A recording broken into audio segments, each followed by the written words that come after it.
Welcome to the Huberman Lab podcast, where we discuss science and science-based tools for everyday life. I'm Andrew Huberman, and I'm a professor of neurobiology and ophthalmology at Stanford School of Medicine. Today, my guest is Dr. Maya Shankar.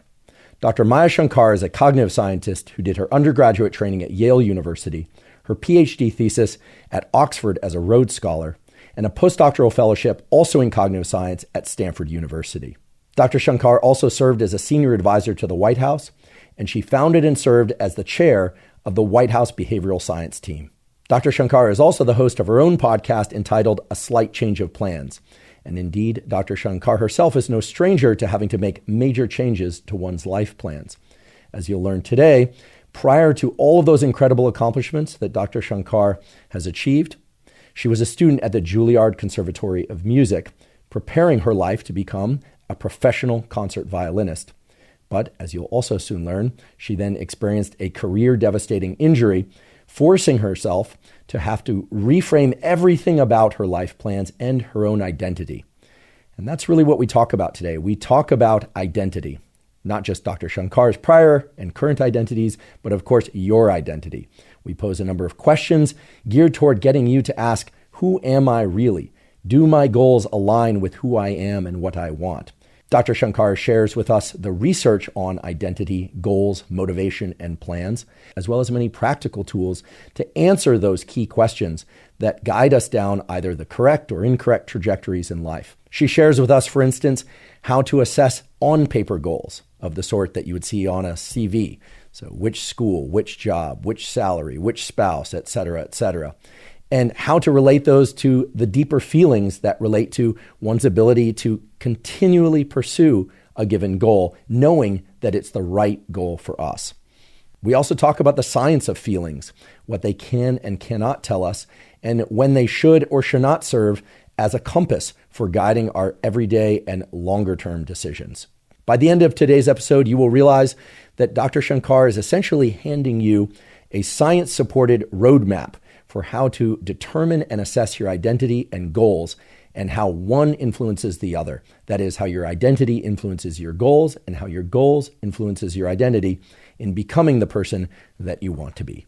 Before we begin, I'd like to emphasize that this podcast is separate from my teaching and research roles at Stanford. It is, however, part of my desire and effort to bring zero cost to consumer information about science and science-related tools to the general public. In keeping with that theme, I'd like to thank the sponsors of today's podcast. Our first sponsor is Maui Nui Venison. Maui Nui Venison is the most nutrient-dense and delicious red meat available. I've spoken before on this podcast in solo episodes and with guests about the need to get approximately 1 gram of high-quality protein per pound of body weight each day for optimal nutrition. Now, there are many different ways that one can do that, but a key thing is to make sure that you're not doing that by ingesting excessive calories. Maui Nui Venison has the highest density of quality protein per calorie, and it achieves that in delicious things like ground meats, venison steaks, jerky, and bone broth. I particularly like the ground venison. I make those into venison burgers probably 5 times a week or more. I also like the jerky for its convenience, especially when I'm traveling or I'm especially busy with work, and know that I'm getting an extremely nutrient-dense, high-quality source of protein. If you'd like to try Maui Nui Venison, you can go to mauinuivenison.com/Huberman and get 20% off your first order. Again, that's mauinuivenison.com/Huberman to get 20% off. Today's episode is also brought to us by 8 Sleep. 8 Sleep makes smart mattress covers with cooling, heating, and sleep tracking capacity. Sleep is the foundation of mental health, physical health, and performance. When we're sleeping well and enough, everything in life goes much better. And when we aren't sleeping well or long enough, things in life get worse. We know that from data. We all know that from our own experience. One of the essential things to getting a great night's sleep is that the temperature of your sleeping environment needs to be such that your core body temperature drops by about 1 to 3 degrees in order to fall and stay deeply asleep, and then increase by 1 to 3 degrees in order to wake up feeling refreshed in the morning. With 8 Sleep Smart Mattress Covers, you can program the temperature of your sleeping environment so that it's ideally matched to your temperature needs. I started sleeping on an 8 Sleep mattress cover a few years ago, and it has completely transformed the quality of the sleep that I get. So much so that I actually loathe traveling because I don't have my 8 Sleep mattress cover when I travel. If you'd like to try 8 Sleep, you can go to 8sleep.com/Huberman and you'll save up to $150 off their Pod 3 cover. 8 Sleep currently ships in the USA, Canada, UK, select countries in the EU, and Australia. Again, that's 8sleep.com/Huberman. And now for my discussion with Dr. Maya Shankar. Welcome. I'm so happy you're here. Thanks, Andrew. It's great to be here. I have a lot of questions about identity, about goals and motivation, and about change in general. But I'd like to start off with identity. And I'd like to divide it into 2 segments. The first is how we form an identity. And, we'll get into your story and I hope a bit or more of detail. But when we're younger, we tend to ask questions about ourselves, but also about the world around us. We want to learn what our parents do for a living, what the workers on the street are doing that for, et cetera. How much of our early identity do you think is formed by observation of what we are doing versus observation and labels of the people that are around us and closest to us? Yeah, it's a great question. I think a lot of it is based on what we see around us and what we see is deemed successful and society privileges. And there's a concept called identity foreclosure, where actually when you're young, right, it's not just that you're observing what your parents are doing or what your peer group is doing. They impose their own structures on you. And so what that can do is it can really limit your mindset in terms of what it is that you want to achieve and what it is that you're capable of achieving. And so oftentimes when people experience identity foreclosure, they have to take a lot of active steps to overcome whatever biases or limitations they experienced as a young person, given what they were projected to do or believe. Right? So identity, can be about what you do. It can also be about what you believe in the world, right? And so a lot of those belief systems are also passed down. You inherit belief systems from the people that surround you when you're young.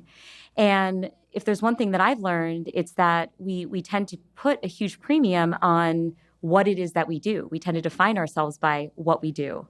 And you can see this in the questions we ask young children. What do you want to be when you grow up?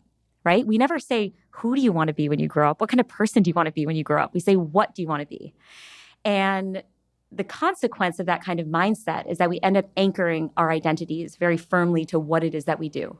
And I certainly, you were alluding to my personal story, right? I started playing the violin when I was a little kid, 6 years old, became absolutely obsessed. And for the large part of my childhood, I was first and foremost a violinist. I mean, if I had met you, I'd be like, hey, Andrew, I'm a violinist. And then the second up would be, I'm Maya. That's how tethered my identity was to being a violinist. And then fast forward to when I'm a teenager, I have these huge dreams of going pro and becoming, just like hopefully a professional violinist for the rest of my life. And then I tear a tendon in my hand. My dreams end overnight. And suddenly there's this profound loss of identity. Because what I hadn't realized is that in losing the violin, sure, I was losing the ability to play the instrument, but I was actually losing a huge part of who I was.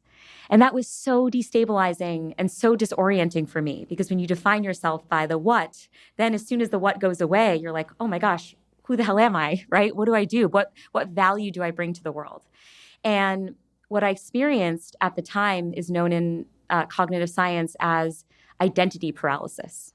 Maybe you felt this way during various transitions in your life, but basically who you are and what you're about is suddenly called into question. And you end up feeling really stuck, right? You don't have the courage to imagine what a future could look like. And I certainly fell prey to identity paralysis, and it took me a long time to kind of figure out what my path would look like moving forward. But I learned a really valuable lesson from that very formative experience I had with change about how it is that I should define myself. And for what it's worth, I don't think our desire as humans to have identities is going anywhere. We're not going to be able to dispose of identities, and we shouldn't, because our self-identities bring us so much meaning and purpose in our lives, right? You're a podcaster, I'm a podcaster. You're a scientist, I'm a scientist. These things are actually really helpful and motivating. So we don't want to do away with identities altogether. But what we can be more particular about is what we anchor our identities to. And I have learned in my adult life to anchor my identity to why I do the things I do rather than what I do. And I found this to be a much more durable, reliable relationship. So to make this concrete, let's think about the violin, right? Sure, I loved playing. I loved how music sounded. I loved the way the violin felt. But when I stripped away all the superficial features of the violin, what I really, really loved and was so drawn to as a young child was the emotional connection that I could form through my music. So that might have been with my orchestra mates, my chamber musician friends, playing solo and performing in front of an audience. And ideally, we all feel something new that we haven't felt before. I mean, it's kind of an intoxicating feeling when you're little to have the ability to inspire new feelings in people, right? And I was so drawn to human connection. And when I realized that human connection was at the heart of what it is that drives me as a person, right? Like what lights me up every single day is a desire to connect with others, to understand other people, to understand their psychology, to understand how their minds work. Then when the violin was taken away from me, even in terms of the narrative I tell myself about my life, I could still find that same core underlying feature elsewhere.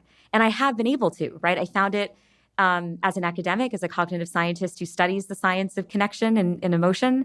I've seen that connection play out in the work that I did in public policy when I was at the White House. Obviously, with my podcast, A Slight Change of Plans, you're forming these intimate connections with people every day.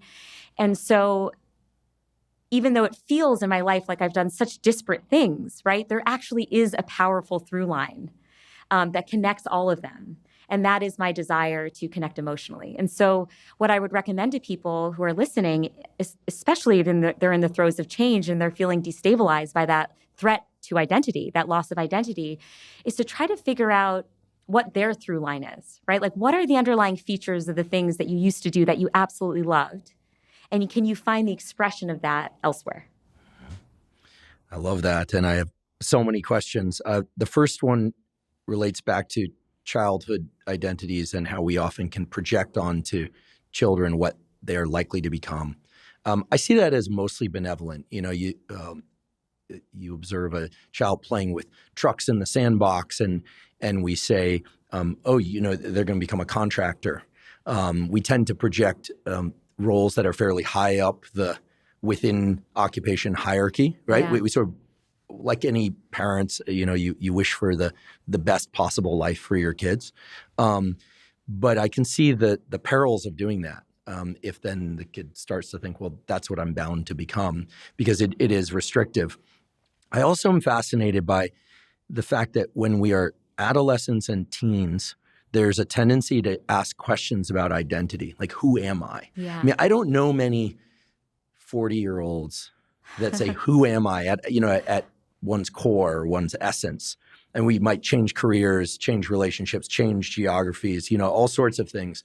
But there must be something going on in the brain in those adolescent and teen years that forces this question of self, of, you know, who am I?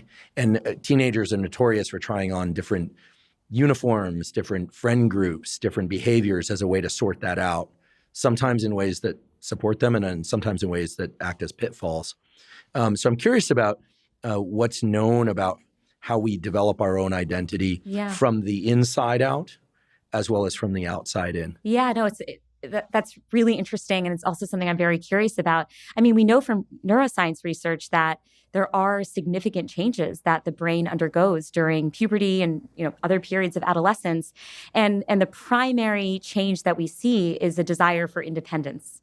And so one reason why we see teenagers grappling with this question of who I am is that they're actually breaking from these structures that they grew up around, right? The imposed structures, right? The identity foreclosure that they might have experienced, and are starting to figure out for the first time, or wanting to ask the question for the first time, who do I want to be? What do I want to do outside of the systems that I've grown up in? And I think this is one of the primary reasons why we find that during teenage years, this sort of question is asked more commonly. I think that one challenge that we can face, because you said this one word that really caught my attention, which was, what's my essence? And one of the things I studied as a cognitive scientist is the psychology of what's called essentialism. So our underlying belief that there are essential qualities to people that are immutable. And there's lots of studies with, young children and adults showing that we really believe that people do have these essences, right? And unclear what that even means in a metaphysical sense. I don't know what that would even mean. But I think that the challenge in believing that we have essences is that it leads us to believe that there are these truly immutable states about ourselves that we're incapable of changing. And I think this can give rise to feelings of shame, for example. So what is shame? Shame is not the feeling, oh, I did something bad. Shame is the feeling, I am bad, right? It's not that I lost at something, I failed at something. It's that I'm a loser, I'm a failure. And so the problem when we try to figure out the essence piece is that it doesn't give you the kind of malleable way of thinking that actually there might not be something that's so defining about you that you're incapable of changing. As humans, maybe all we are collections of behaviors and thoughts, right? And there's nothing more to it than that. And I find that way of thinking a bit more freeing when it comes to who we are, because I think it allows us to cultivate more of a growth mindset. I think it prevents us from engaging in these very harmful self-narratives that a lot of people tend to have about themselves. I mean, probably a lot of people listening to your podcast are self-critical. I'm a very self-critical person. We listen to this because we want to improve. I'm a fan of your show because I want to be better and I want to improve, but that also is often accompanied by a lot of self-berating and questioning of self, right? And so, I think I've just tried to have a slightly more capacious understanding of who I am, and also recognizing that there might not really be these essential features that are immutable. I don't know if you resonate with this notion of the essence, the desire to feel that we have essences. Yeah, I used the word essence without thinking too carefully about exactly what I meant. But what I'm trying to say when I said essence is, as a child, I did certain things and I enjoyed some of them, didn't enjoy others, and I really disliked others. Mm-hmm. A very famous neuroscientist who's at Caltech named Marcus Meister, people literally refer to him as the great Marcus Meister, once said, and I totally subscribe to the fact that neural circuits in the brain basically divide our sensory experience along the dimensions of yum, yuck, and meh. There's not a lot of in between, right? Because the circuits ultimately have to drive either forward movement toward more, right? Appetitive behaviors, as in nerd speak, or aversive, leaning out, I don't want that, or just kind of a neutral response. So yum, yuck, and meh seems to be the trinary response.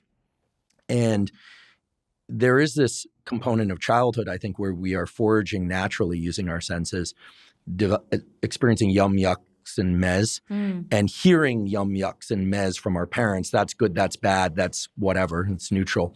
But at some point, I certainly have had the experience, and I've observed others, I think, having the experience of feeling something that's on a different dimension entirely, which is this notion of delight, which is that it sort of fills your body with a sense of so much yum that it gives you energy to do so much more of it in a way that is almost on a different plane. And I'm not trying to be, spiritual or metaphysical about it, but it feels distinctly different. And I don't know what it represents, but I think that's that piece that perhaps even as a scientist, I don't really need to assign a neural circuit to. Sure.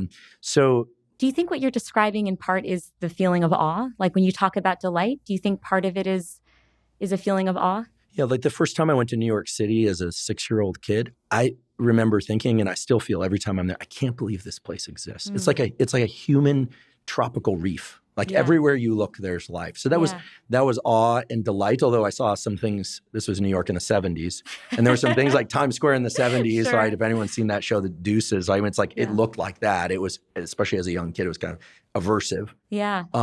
So it wasn't always awe, but the delight for me was in learning and certain animals and certain things. For you as the violin, and I want to make sure that And awe, by the way, I mean, it can be aversive, right? So awe isn't necessarily, I think in the Western world, we think of awe-inspiring experiences as having a positive emotional valence, but they can also have a negative emotional valence. So the two criteria for satisfying an awe-inspiring experience, and a lot of this work comes from Dacher Keltner, professor at UC Berkeley, is one, there should be some element of perceived vastness.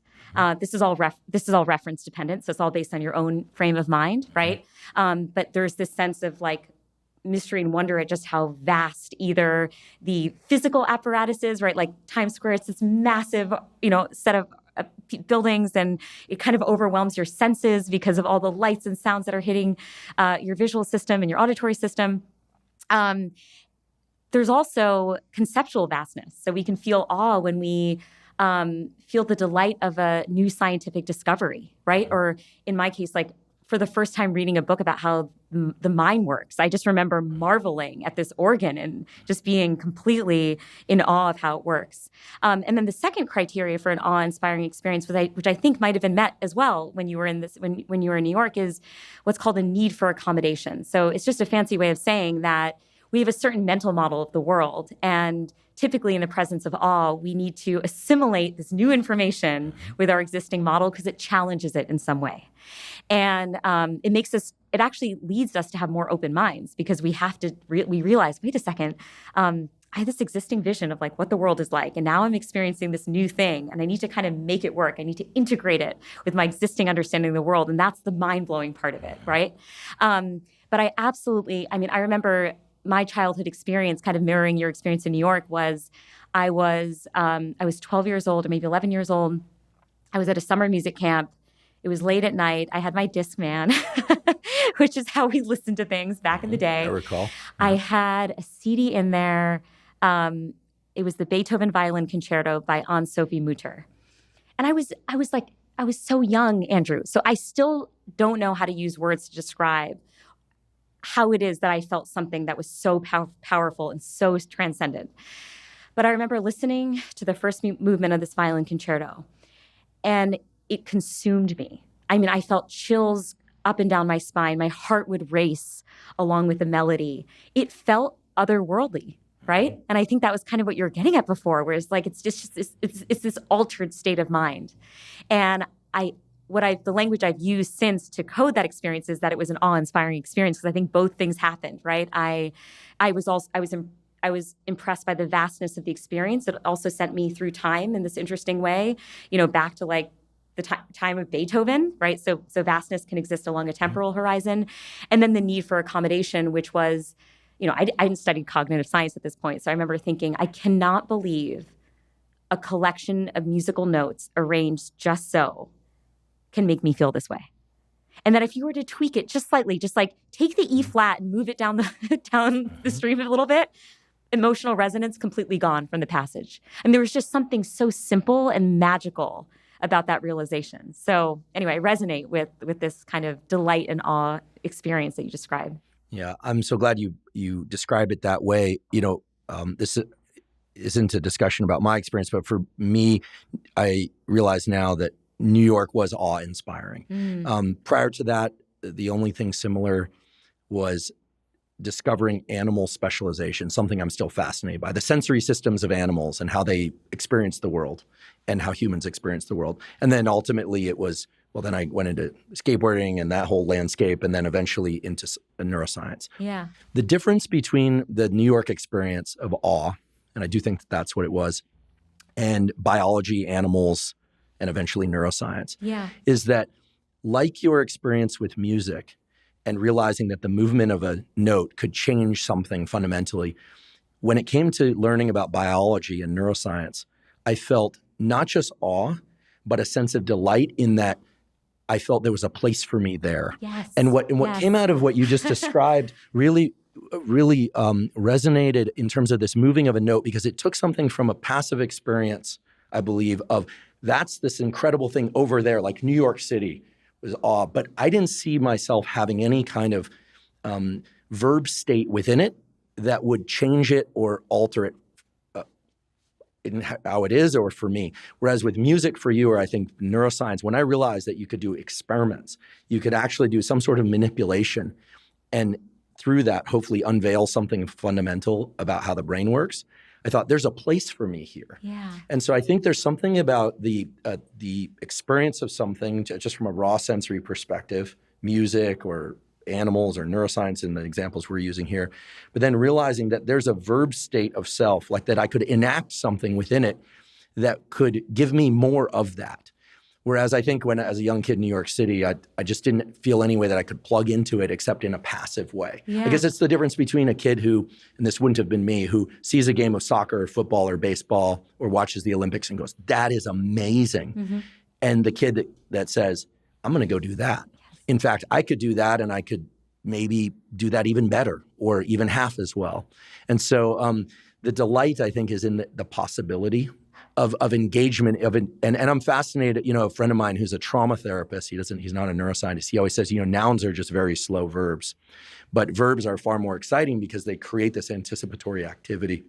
Anyway, I love, before you move on from that, I love that you said that because you're helping me realize something really important about how I saw my role as a violinist. And in addition, I'm never going to modify the notes on the page because obviously I'm going to be faithful to what Beethoven wrote. This is what made you a great musician and me by the way, I was a failed violinist. They pulled me out of it because the neighbor's dogs howled. I was in Suzuki method. I was in Suzuki I was too, so terrible at it that they literally made me stop playing music just to protect the neighborhood. That's adorable. Yeah. And we'll talk about the science of quitting maybe later, but that was a great choice for you.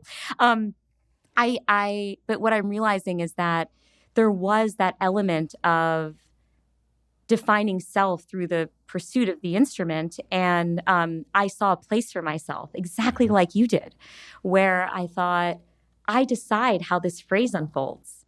I decide how much vibrato I use. I decide exactly what the angling of my bow is and the cadence and the pacing and the emotion that I bring to the experience. And when you see a place for yourself, that takes an awe-inspiring experience. And then actually there's a translation process where you become something bigger than what you thought you could be. And actually, it's so interesting you mentioned this, Andrew, because I've been chatting recently with a guy named Reginald Dwayne Betts, and he spent 9 years in prison. And he's now a internationally renowned scholar. So he committed a carjacking when he was 15 years old, and then went to an adult prison for 9 years. And as a 15-year-old? As he just turned 16 by the time he got his sentence. Yeah, it was totally wild. Brutal. And he actually talks about the fact that, there was this underground library in the prison system. And he didn't know what he could be in the prison, what identity he could take on when everyone seemed to be defined by what crime they had committed, right? It felt like his imagination was so limited to and talk about identity paralysis, right? You're denied all your basic freedoms in this environment, right? So you really don't even have the ability to imagine what more you could be. So one day he gets a book called The Black Poets, and in the book, he read a poem by Etheridge Knight, who had also spent time in prison, had written this incredibly stirring poem about the criminal justice system. And he goes by Dwayne, but what Dwayne shared with me is he said, I was awe-inspired by what I was reading, but the most important thing that happened in reading that book and understanding the author's history is that it gave me something to be. I saw a place for myself in this world. And he wrote, he was so prolific. He wrote like 1,000 poems in the year after he stumbled upon this book. And he ended up winning the MacArthur Genius Award. He went to Yale Law School. He's just crushed it ever since. But I think you stumbled upon a really important point, which is there's a fascinating science of awe and all the benefits it can confer to our well-being, but it can also serve as an entry point to helping to define our identities in new places. And I just love that. I think it's a wonderful way to think about it. Yeah, when we see ourselves entering the sphere of experience that is evoking awe, I do think it's something about it converts to this delight. Although I have to acknowledge that language is insufficient to describe a lot of what we're referring to, right? Yes. There's even the most reductionist language of biology can't grab the higher order emotions and complexity. Not yet, anyway. We just don't have a language for it. I'd like to talk more about the violin, not just because I failed miserably at the violin, but actually I figured out pretty early on I wasn't going to be a musician. I still have absolutely no ability to read music. I can memorize lyrics very easily, and I love music, and I love classical music as well as other forms of music, but zero musical talent.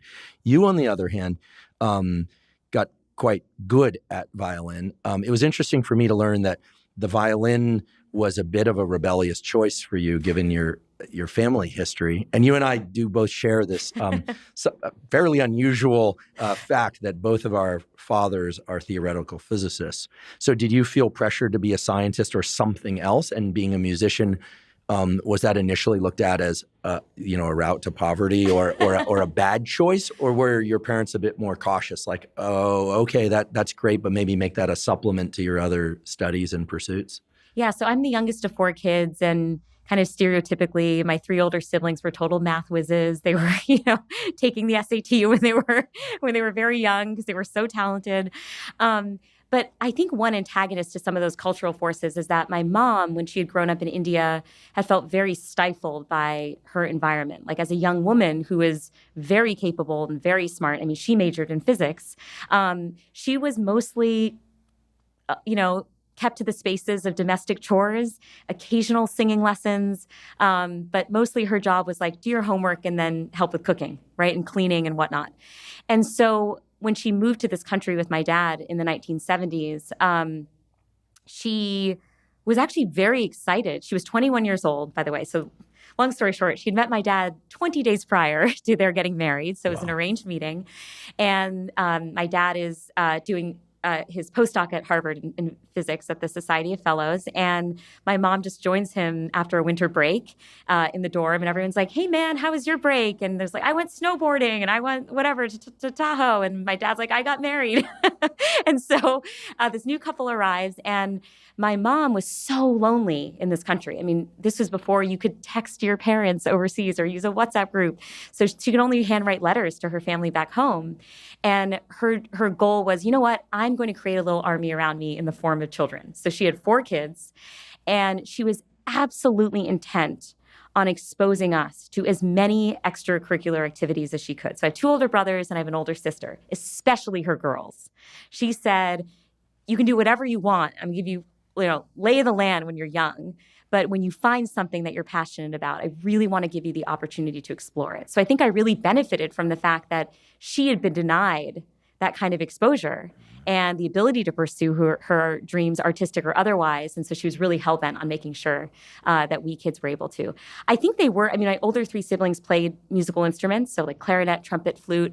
I think they were surprised by my affinity for it because when I was 6, my mom brought down my grandmother's violin from the attic. So my grandmother had played Indian classical music. So that's where you're sitting cross-legged on the floor and your violin's facing the ground. It's a very different style of music. But as like a parting gift, my grandmother had given it to my mom and said, hey, bring this with you to the US. So she opened the instrument that day and I just instantly fell in love with it. And I asked very quickly for a quarter-size violin of my own. And while my parents had to nudge me to do all sorts of things, they really never had to push me to practice, which felt extraordinary at the time. Like, okay, clearly the violin is something that Maya has intrinsic motivation for, because how is it that we're not asking her to have to practice all the time? Similar to you, actually, Andrew, to this day, I have a really hard time reading music. So I was a terrible sight reader. I couldn't, if you put a piece of music in front of me, I would not be able to tell you probably what it would sound like today. I learned entirely by ear. So I started with the Suzuki method, which, as you know, is entirely by ear. And then I had an extremely very kind, awesome, but very inexperienced teacher. I was his first student. My mom went backstage at a symphony concert in New Haven, which is where I grew up, and just asked the concert master, like, hey, will you teach my daughter? And he's like, sure, never taught anyone before, but I'll give this a go. And so we just made things up along the way. I mean, he would play stuff and I would mimic it, and I would let my emotions and my, whatever innate musicality guide me. And eventually, I think what that did actually is really interesting from a skill building perspective. my technique absolutely suffered in the long term from not having a more structured approach. But I was able to fall in love with this endeavor much more quickly than other kids who had drill sergeants that were forcing them to like practice their scales every day and practice etudes. I mean, that stuff is so boring, right? And when you're a little kid, you just want to bang your head against the wall when you're put up against that, when there's so many barriers to actually enjoying the fun parts, which are actually playing the pieces. So the one kind of fun aside about my musical journey is I got to jump straight to the fun stuff. And I think that helped me cultivate a much more natural love of the instrument. As many of you know, I've been taking AG1 daily since 2012, so I'm delighted that they're sponsoring the podcast. AG1 is a vitamin mineral probiotic drink that's designed to meet all of your foundational nutrition needs. Now, of course, I try to get enough servings of vitamins and minerals through whole food sources that include vegetables and fruits every day, but oftentimes I simply can't get enough servings. But with AG1, I'm sure to get enough vitamins and minerals and the probiotics that I need, and it also contains adaptogens to help buffer stress. Simply put, I always feel better when I take AG1. I have more focus and energy, and I sleep better, and it also happens to taste great. For all these reasons, whenever I'm asked if you could take just one supplement, what would it be? I answer AG1. If you'd like to try AG1, go to drinkag1.com/Huberman to claim a special offer. From now until August 12th, 2023, AG1 is giving away 10 free travel packs plus a year's supply of vitamin D3 K2. Again, if you go to drinkag1.com/Huberman, you can claim the special offer of 10 free travel packs plus a year's supply of vitamin D3 K2.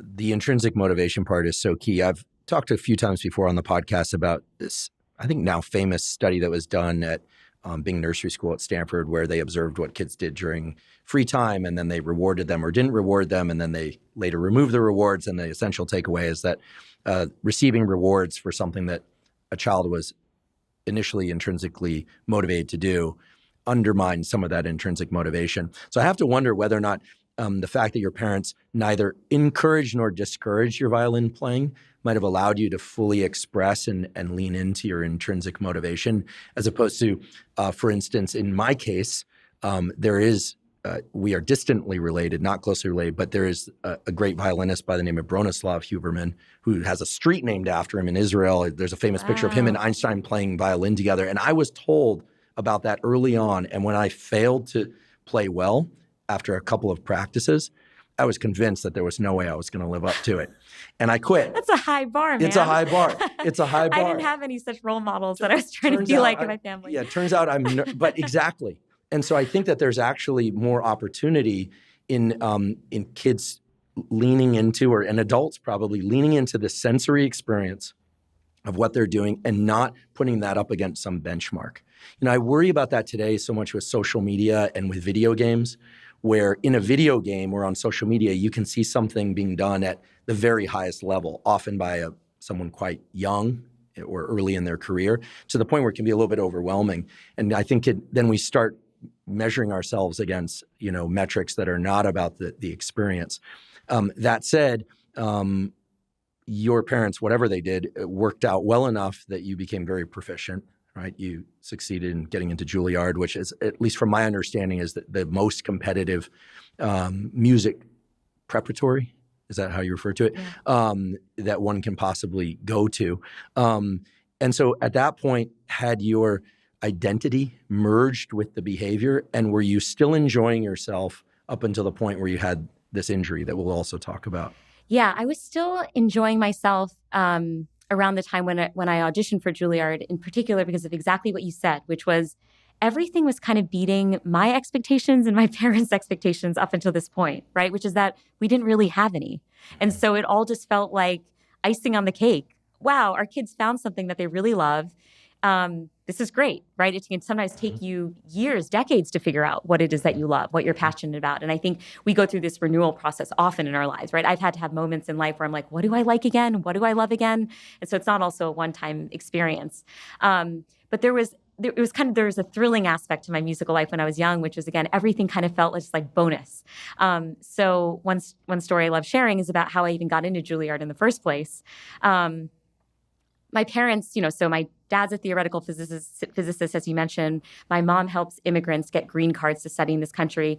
Neither of them had exposure to the classical music sphere, right? So they're like the opposite of tiger parents. Like even if they wanted to be tiger parents, they wouldn't know how to be tiger parents in this domain because they lack the connections and like the wherewithal to figure out what it would mean to go pro and to access the best teachers or whatever. So my mom, who is a very fearless person by nature, she knew that at some point my passion for the violin was surpassing her ability to like connect me with the right resources.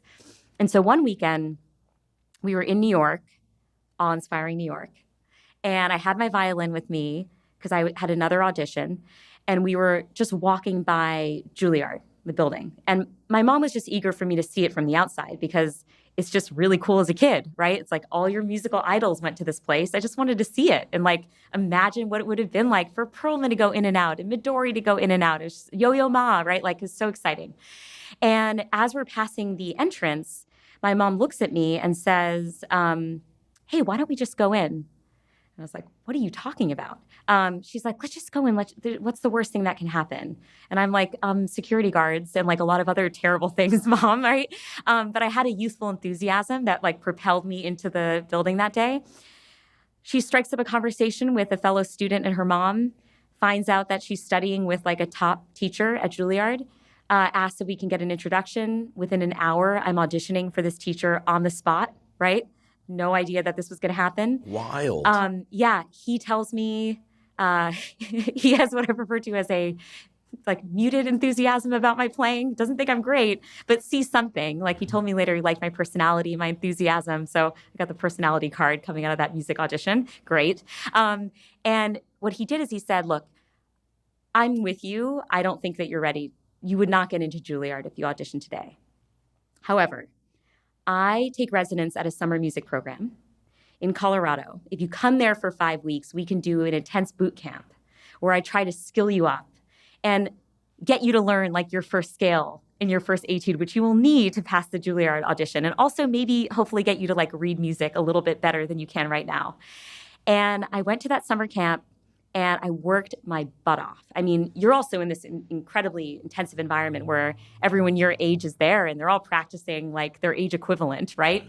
And so I felt very inspired by that. And I ended up getting into Juilliard in the fall. And it was such a wonderful reminder that, you know, when opportunities are not served on a silver platter for you, you just have to have this kind of imaginative courage. And what my mom had that day, right, to figure out a path from point A to point B, she really just like created a plate for me and said like, okay, like you're prepared for this thing. We're going to get you in front of this teacher. And that's a lesson I've used time and time again.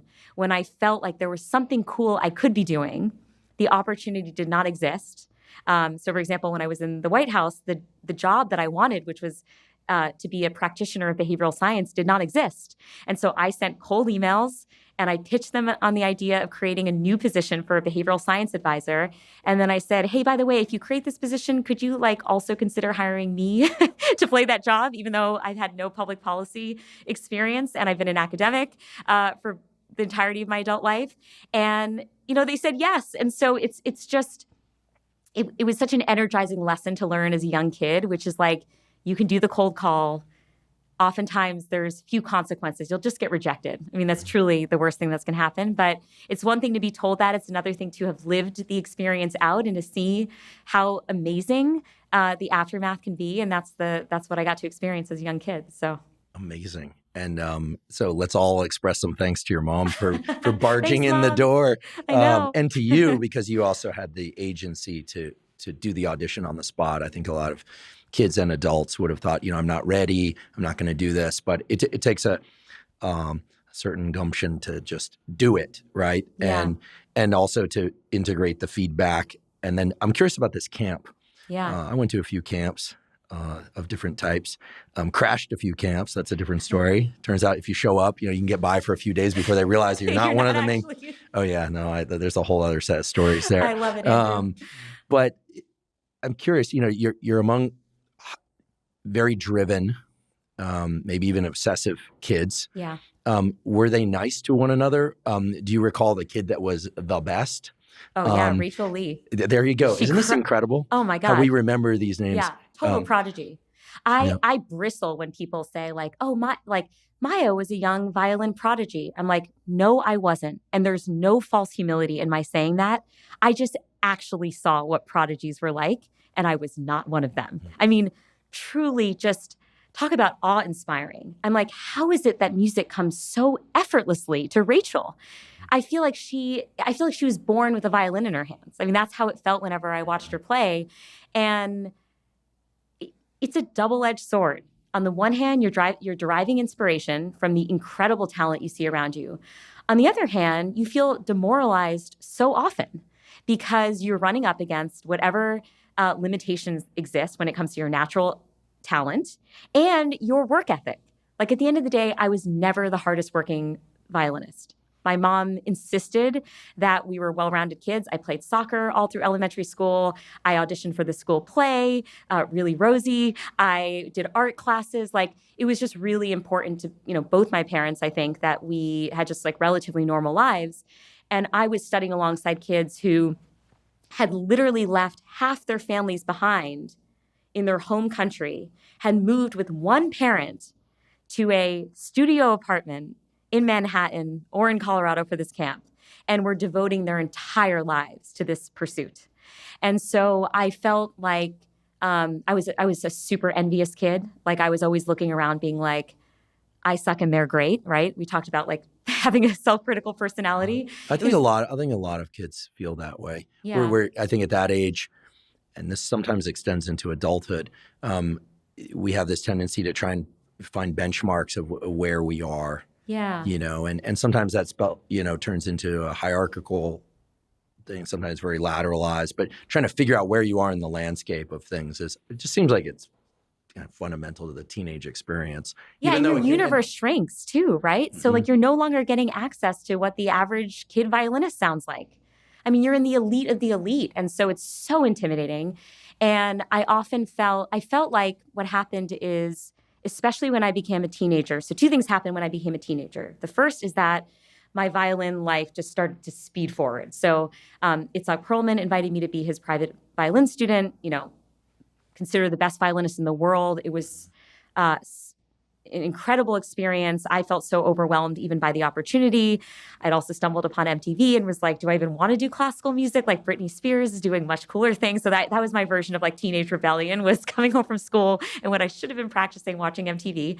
But the other thing that happened is I went through the natural teenage process, which is I became very self-conscious.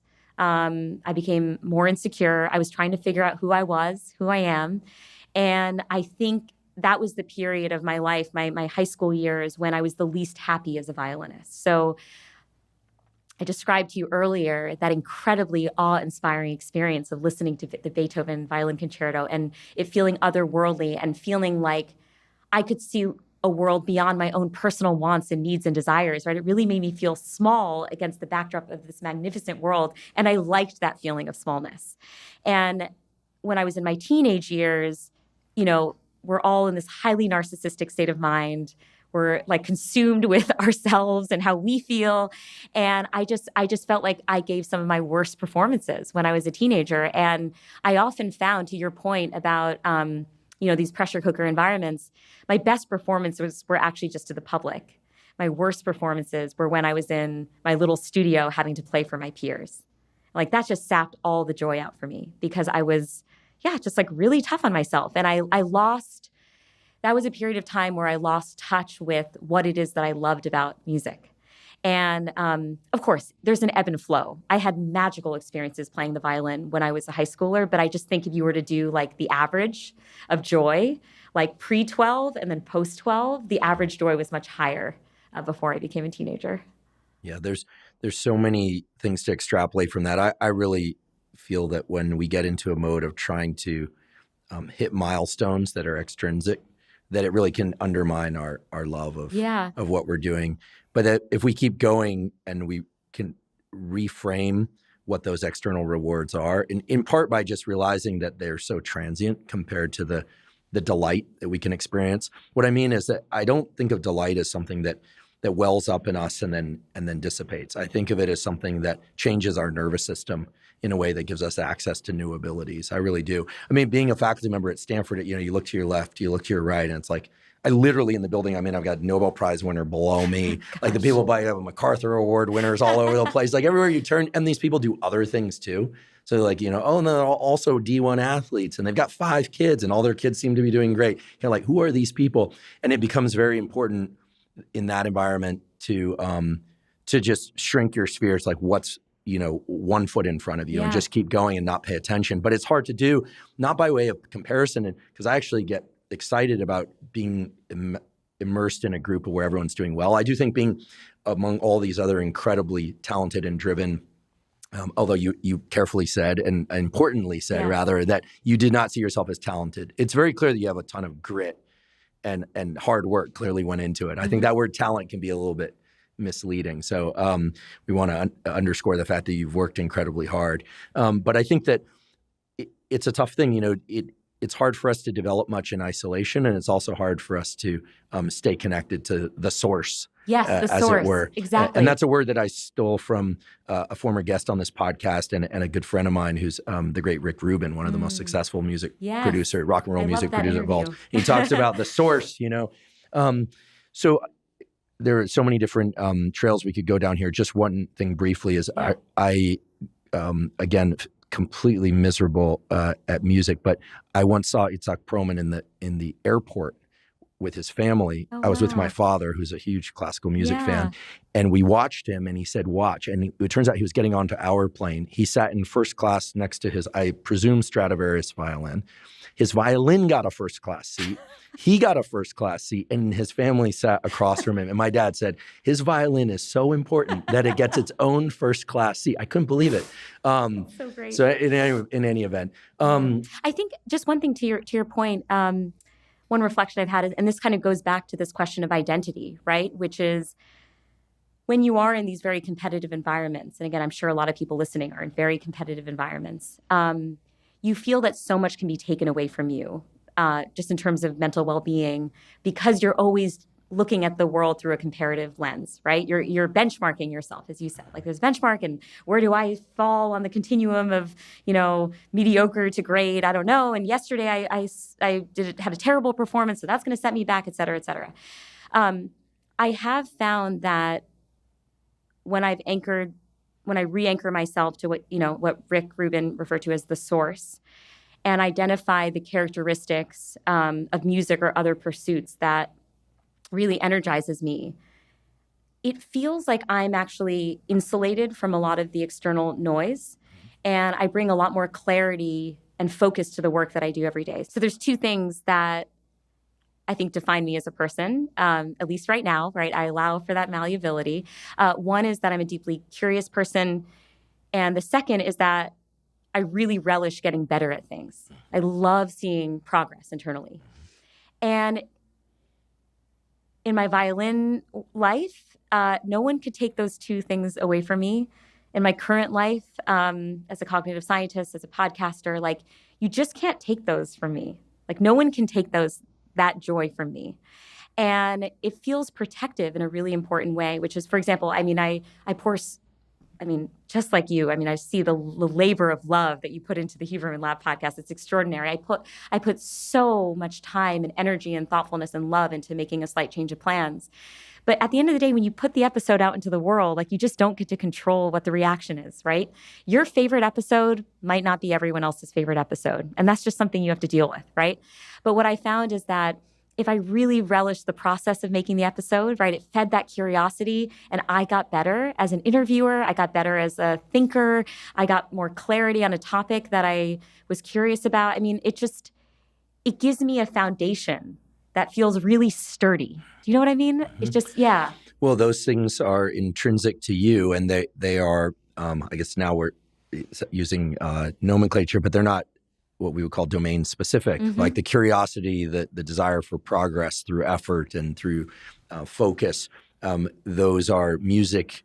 They're not music irrelevant, but they're music independent. And that actually brings me to a very important component of your work and your life arc, which is this notion of recreating and refinding identity in new endeavors. So if I understand correctly, and hopefully you'll embellish on this, you had the unfortunate, perhaps unfortunate, all right, experience of playing the violin and then injuring your finger very badly to the point where it was, at least for your music career ending. Absolutely. And that happened when you were how old? I was 15. So given how much of your identity and energy was put into violin, that must have been devastating. And yet you've obviously, I don't want to say recreated yourself, because I like the idea that this essence within you has many opportunities and forms. And I like it as an example for everybody having some essence of many things that could give them delight. And that it's something about the feelings associated with a given choice of occupation or hobby or behavior or perhaps relationship, right? Relationships end sometimes by decision, death, or otherwise, and people are devastated. Their identities are completely, at least in their minds, obliterated. And then people have this amazing ability to recreate themselves and new circumstances. So if you could take us back to the time when you were 15, you have this injury, what was your initial mindset in the days and weeks after that? Yeah. And then if you would, could you link that up to some of what I see as incredibly important work that you've done, helping people understand not just who they are, but how to identify the components of who they are that are truly indomitable, that just cannot go away. Yeah. Like your drive for curiosity and hard work. And human connection. Yep. In the days and weeks and months and year after, I felt terrible. It was awful because I think in my case also, when you're a kid who's really like bubbly and energetic, you just kind of move forward and you don't always think about how identity defining the thing you're doing is. You just do it. And so it was really interesting. I think in losing the violin, that's actually when it became so salient to me how much the instrument had meant to me and had defined who I was. And so I felt a dampening of some of my more organic traits, like I was less curious for a long time. I'm going to interrupt you on purpose. I apologize, but at the same time, I'm not apologizing because there was something that you said in a prior discussion that just keeps ringing in my mind, which is that your body and your nervous system actually grew up around the violin. Yes. Like that to me was just, I will never forget that statement. I want to also thank you for it because that to me is perhaps the most profound way to describe an experience of identity is that your nervous system and your body isn't growing up with something or alongside it, but that much like a relationship of a human kind, that your body is actually developing around this object. It absolutely developed around the ergonomics of playing the violin. So to this day, my right shoulder is slightly elevated to my relative to my left because of all the hours I spent doing this. It makes strength training really annoying because I always have this slight imbalance. And I have a light scoliosis in my spine as well, also from this posture. And it feels intimate in a way. It's like, wow, the shape of my body, right? Like my architecture was defined by this instrument. And so it's left an undeniable, it's left this indelible, it's left this like imprint on me that will never go away. And I think that a lot of us feel this disorientation, right? So it might not be that you lost the ability to do something you love. It could be that you lost someone that you love, right? It could be that you lost your mojo or whatever, right? I mean, there's so many types of loss and so many kinds of grief we all experience as human beings. And I think in all those cases, again, it really feels like the rug has been pulled out from under you because this thing that gave you so much meaning and so much purpose and so much energy in life no longer exists. And so I think for a while, I felt kind of like lost at sea. And I assumed I'll never find anything that I'm as passionate about. And I think what my dad did for me at that time, so, theoretical physicist, so he's an academic, and he said, I think you should just read a lot. Just like read a bunch of stuff. And I was like, okay, I mean, I'm supposed to be in China this summer touring with my classmates. I am at home in Connecticut with my parents, perusing their bookshelves. So like slightly less cool summer situation, but I had a lot of time on my hands because I wasn't in Shanghai. So I started, perusing the bookshelf, and then I came across this pop science book called The Language Instinct by Steven Pinker. And that was a turning point for me. I mean, I was headed to college maybe later that year. I opened up this book, and it detailed our marvelous ability to comprehend and produce language. And up until this point in my life, I had completely taken language abilities for granted, just like something that I did. And I just like kind of learned it along the way. And when Pinker pulled the curtain back and revealed how sophisticated and complex the cognitive machinery is that's operating behind the scenes that gives rise to language, my mind was truly blown. I was like, wow, I never thought about it. It's not like with 3-year-olds, not like we sit down with them and we're like, this is a gerund, this is a past part, whatever. They just learn because they have these kind of light switches in their brain that are, activated on and off depending on what language they're learning. And it was so fascinating to learn about language development, about neuro-linguistics, about syntax and semantics. And so I just remember thinking, language is fascinating, cognition is fascinating, and I'm also now wondering about all these other systems that are in place, right? So this is what's involved in language, what's involved in, the complex math equations our dads do, right? Like what's involved in, what's the mental processing behind a new discovery or an insight or an aha moment or falling in love or falling out of love? I mean, it just lit up my imagination. And very similar to you, Andrew, I love that we have this connection. You said when you learned about like neurobiology and neuroscience, you saw that there was a place for yourself in there. And I remember reading this book, and because it was a pop science book, and I love pop science books, because sometimes, even if they don't fully do justice to the science, they can take someone who's never had any exposure to the subject matter. And it's thrilling to learn about the thing, right? I would never have gotten the same experience had I opened up an introduction to cognitive science textbook. Okay, it would not have had the same impact on me. So like, shout out to pop science books everywhere. Thank you for saying that. And and here I'll just thank you, because I think that many of my colleagues in academic science at Stanford and elsewhere feel that way, but I think many don't. They think of it as, quote, dumbing down of things. But I'll tell you, rarely, if ever, does somebody just wander into a university classroom and hear a lecture on accident. I mean, maybe if your mom was at the helm, they all would. So moms everywhere barge right in. But I think it's I'll go a step further, and I'll do this so that you don't have to. And these are not your words; these are mine. I think that there's actually a pretty intense arrogance to the idea within the established scientific community that pop science books, while they might not be exhaustive, provided they're accurate and they're making an attempt to educate and draw people in from all sectors. Yeah. Like, amen to that. I just can't hear a counter argument in my head or elsewhere where that's not one of the best things that people can do. So regardless of,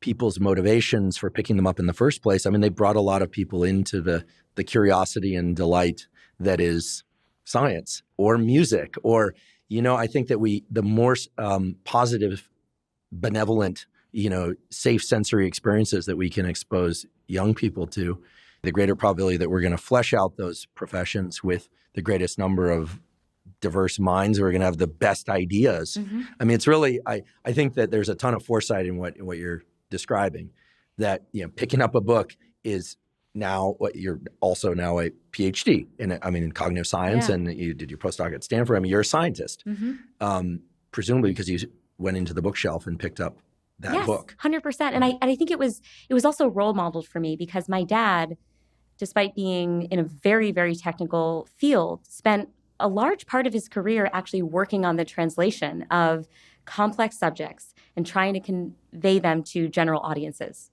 And I loved witnessing this, because it's like, if you can figure out a way to communicate about theoretical physics to a general audience, I mean, wow, that's a masterful pursuit, right? Well, Richard Feynman. Yeah, Richard Feynman, exactly. Yeah. No one really knows what Feynman did for his Nobel Prize work except physicists. You know that most people, you ask them, what was Feynman's Nobel for? And they're like, I don't know. I don't know. Exactly, he said something about birds and taxonomy and how it's less interesting than, quantum mechanics or something. Yeah. And one of the reasons that I love Huberman Lab, and I just love the work you do, is that you are taking concepts that might have been inaccessible to the average person, and you're making science accessible.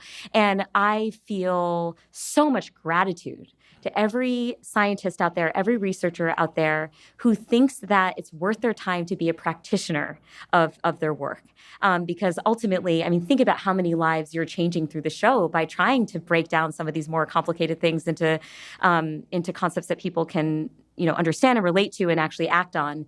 And it also reminds me, when part of my job when I was in the Obama administration was translating insights from behavioral science, from cognitive science into interventions that my government agency colleagues could implement in the Department of Veterans Affairs, in the Department of Defense, Department of Education. And that same translation process was part of that effort too. And I think it's really, really hard to do well. I respect it so much. I respect pop science writers who do a good job so much.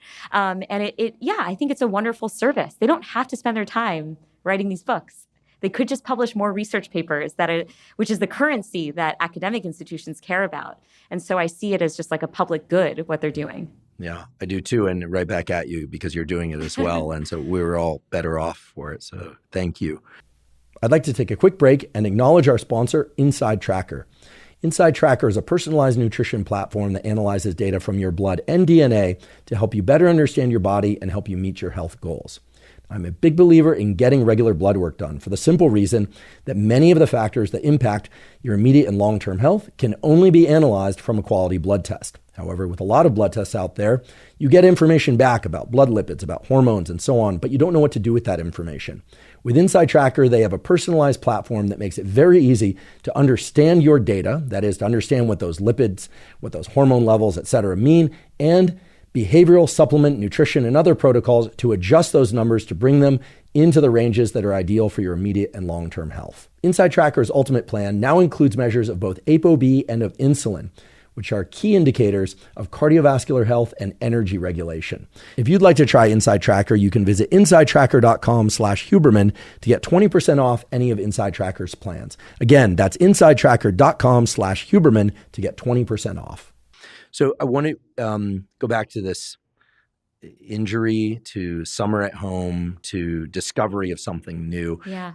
Was it at that point that you realized, the feeling of excitement that I'm getting from learning about neurolinguistics and related topics is somehow similar to the excitement that I was feeling about the violin, or maybe even superseded that excitement? At what point were you able to make the pivot with confidence that this is the new trajectory? Yeah. And an important component of that I'd like to understand is you also had to cut ties with the past. Something that's very hard to do. I grew up with a number of kids who became very successful teen athletes, really. And some of them, once they ceased to keep up or they had an injury or something, their identity stayed attached to the past in a way that did not allow them to move forward. Fortunately, many of them did find new identities in business or in other endeavors. Some became quite successful. But I've seen very often that when people achieve early success and then they hit a cliff, that it's very hard for them to part with that former identity. There's one of the perils of early success. Yeah. I wouldn't say that it's superseded the excitement that I had with the violin. I would say the quality of the excitement felt very different. And that's actually important to convey, because I think when someone loses the ability to have a passion, they're seeking exactly the same sensory experience, exactly the same high that they experienced the first time around. And I think that's a really high bar. And sometimes it's more of an apples and oranges type situation. So with the violin, there was a really deep sensory aspect to the experience. I felt things, right? You're playing and then you're feeling things emotionally. And it all felt super visceral. And that was where the passion emerged from. It was just this very visceral feeling of this is so beautiful and awesome and I love it. With the cognitive science stuff, my intellectual brain was delighted. And it's just like a different expression of passion, right?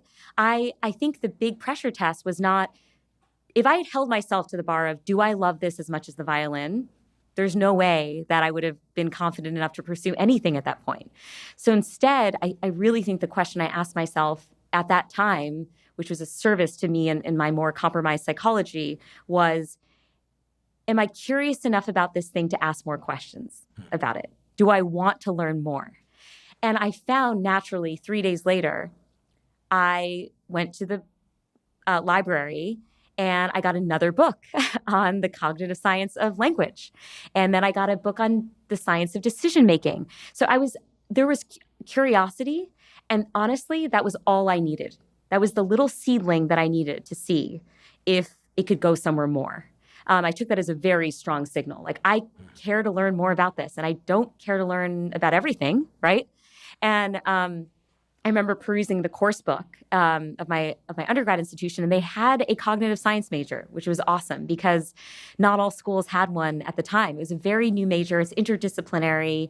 You approach questions of the mind from multiple perspectives. So from the perspective of neuroscience, linguistics, philosophy, psychology, computer science, and anthropology, right? So you're just like a bunch of different disciplines. But that was when I thought, ooh, I can at least see if I can get into this major. I remember it was like a selected major, it was selective. And so I freaked out, of course, and had super imposter syndrome. It was like, I'm not going to get in to the program. But thankfully I got in. And I think that's where I was able to connect like this little seedling of curiosity to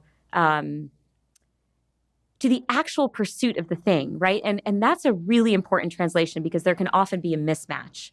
You're really passionate about something, but you actually hate the process, right? Like, you hate the actual work that's involved in getting better at it. And I was lucky in my undergrad because I fought my way, my mom style, barging into classes that like really would only accept, seniors or juniors. And I was like, I'm a lowly freshman, but like, accept me. And I was able to run experiments on adults. And I was actually able to see what it would be like to be a researcher, to ask novel questions and to get the delight that you feel, right, when you're in a lab and you're actually testing out new hypotheses. And so it was really important that I saw that I not only was excited, but that I could actually enjoy parts of the process of getting better. I love your description of curiosity because it makes me think that in some way it has something to do with a deep motivation and desire to figure out what's next or what's around the corner without an emotional attachment to the outcome. The curiosity is really just trying to figure out what's there as opposed to hoping that something specific is there. And sometimes even the surprises are more exciting than our predictions. I think the quote was initially from Dorothy Parker. I think this is debated, but I think it was, the cure for boredom is curiosity. There is no cure for curiosity. Oh, that's awesome. Yeah, I hadn't heard that. Yeah, I believe it was Dorothy Parker. Sometimes misattributed to Agatha Christie, but I think it was Dorothy Parker. And what I love about it is that there's something about curiosity that when it's genuine, it's self-amplifying. Mm-hmm. It's an upward spiral because there is no endpoint, right? Yes. I mean, that's one of the things that you learn early in science is, you test hypotheses, you get answers, and you get more questions, and you form hypotheses, and you do that until you die, basically. And that can be a little bit dark. But when you think about it as a journey, that it's just so much fun along the way. If you're just really interested in knowing what the answers are without getting too attached to the answers, it just feels like even as I'm describing it now, it's like they just can just fill you up, and it provides more energy for the next round and the next round. And that really came through in your description of cognitive science. I also find it interesting that you couldn't read sheet music, at least not very well. You were so deeply immersed in an endeavor, violin playing, that is not of verbal language. And then you went into a field that's about, or initially you were sparked an interest in a field through an understanding of verbal language. And earlier you said that the thing that bridges the violin and this what came next as a passion and pursuit was this desire for human connection. At what point did you realize that?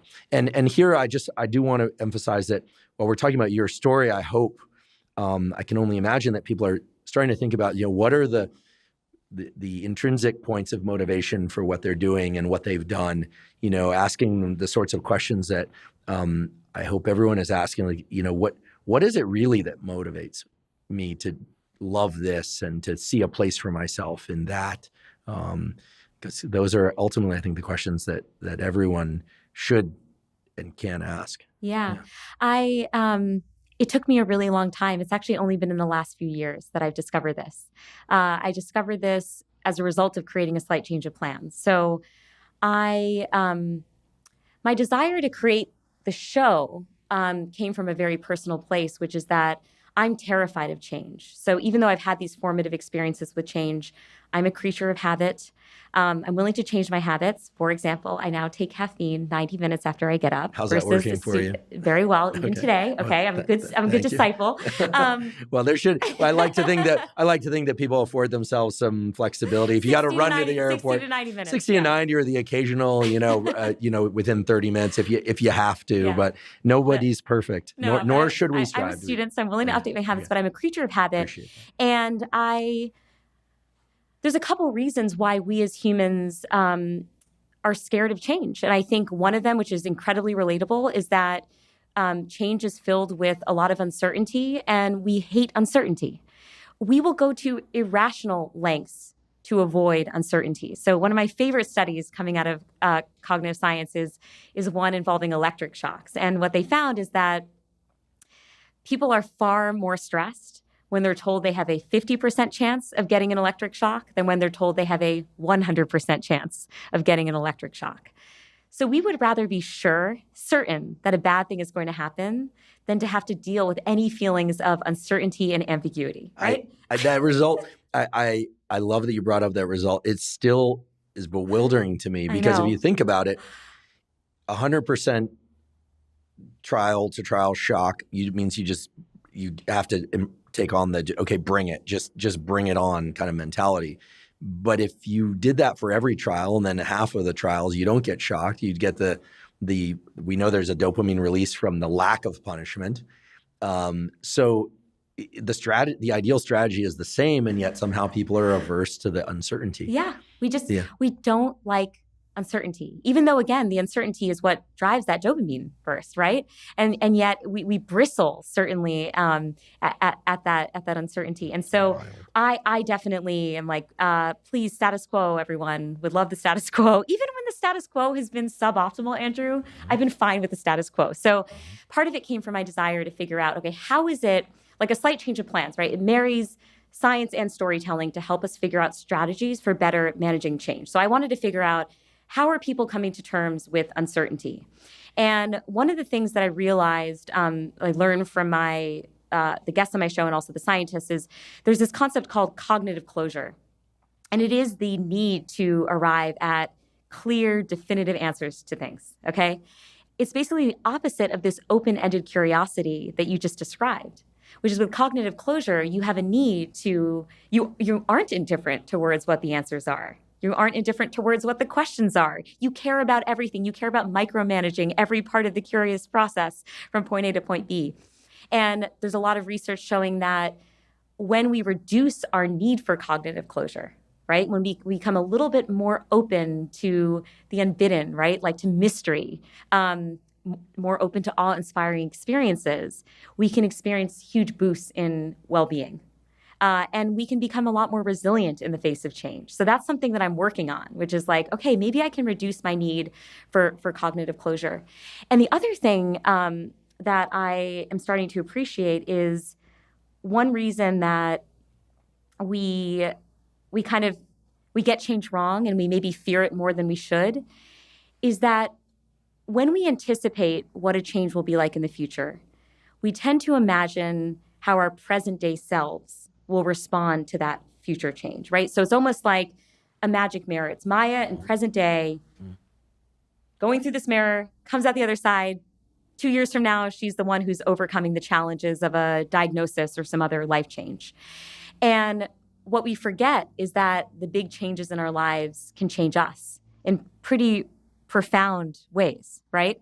And when we recognize, and I mean, we all fall prey to this illusion. So it's called the end of history illusion. So this is work by Dan Gilbert. And basically what it says is we fully acknowledge that we've changed considerably in the past. So you think back to your skateboard days, right? I think back to my high school days, and I think, oh my gosh, of course I've changed. Like, I would be embarrassed to listen to any interview I gave when I was younger, right? Like, what were the thoughts I was even thinking? So we will see it, absolutely. We were totally different 10 years ago, 20 years ago. But when it comes to thinking about the future and projecting into the future, we are absolutely convinced that who we are right now in this moment is the person that's here to stay. Yeah. And that can lead us astray when it comes to thinking about how we will respond to change, because we forget that there's actually a lot of wiggle room around who we become. And to your point, I mean, I love the point you made about curiosity. What that means is we want to be curious not just about the things we do, we want to be curious about ourselves.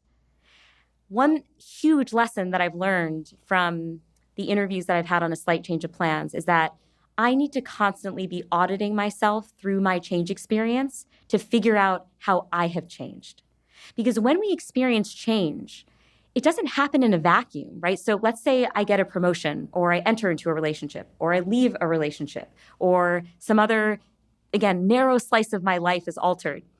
We can think of that change as happening in a vacuum, right? As being confined to just the unique area of our life that change exists in. But of course, we are incredibly complex creatures. Our psychology is incredibly complex. We live in these remarkably complex ecosystems. Change in one area of our life will inevitably have spillover effects into all other parts of our lives in ways that are extremely hard to predict. And so, I think a lot of your listeners are familiar with the research showing we're really bad cognitive forecasters, right? We're bad at predicting what's going to make us happy, what's going to make us sad, how long we're going to be sad, how long we're going to be happy. Well, one of the reasons for that is that we forget that we are a dynamic entity that might change as well, right? That our preferences might change, our choice sets might change. We might change in these really profound ways that we don't realize. And I think there's an inspiring message coming out of this, which is, one, like what we're capable of right now really might not be what we're capable of later. And what I found in my own experience is that, when it comes to it's interesting, when it comes to our self-perception, because we have a first-person perspective on who we are, we tend to think that we have a very comprehensive, like veridical understanding of who we are, right? Like I have a pretty good grasp of who I, Maya, am and what I'm capable of and what I value and what my identity is. But the reality is that understanding is based on the random set of data points that I've happened to collect over the course of my lifetime, based on the random set of experiences and opportunities and failures and successes that I've happened to have, right? And if I'm not mistaken, there's a salience to the negative experiences often. Absolutely. For reasons that make sense according to nervous systems that want to keep us safe, et cetera. But for instance, you remember the name of this child prodigy. Rachel Lee. Rachel Lee. My sister still talks about, I won't say their names because we know that these people are still around, fortunately, the names of some of the girls in junior high school that were particularly popular and perhaps not kind. You mean Kellen, Lindsay, yeah, perhaps and not kind to her. Yeah. Right, I exactly. remember them. Perhaps were they nice to me? Not super nice, but it's okay.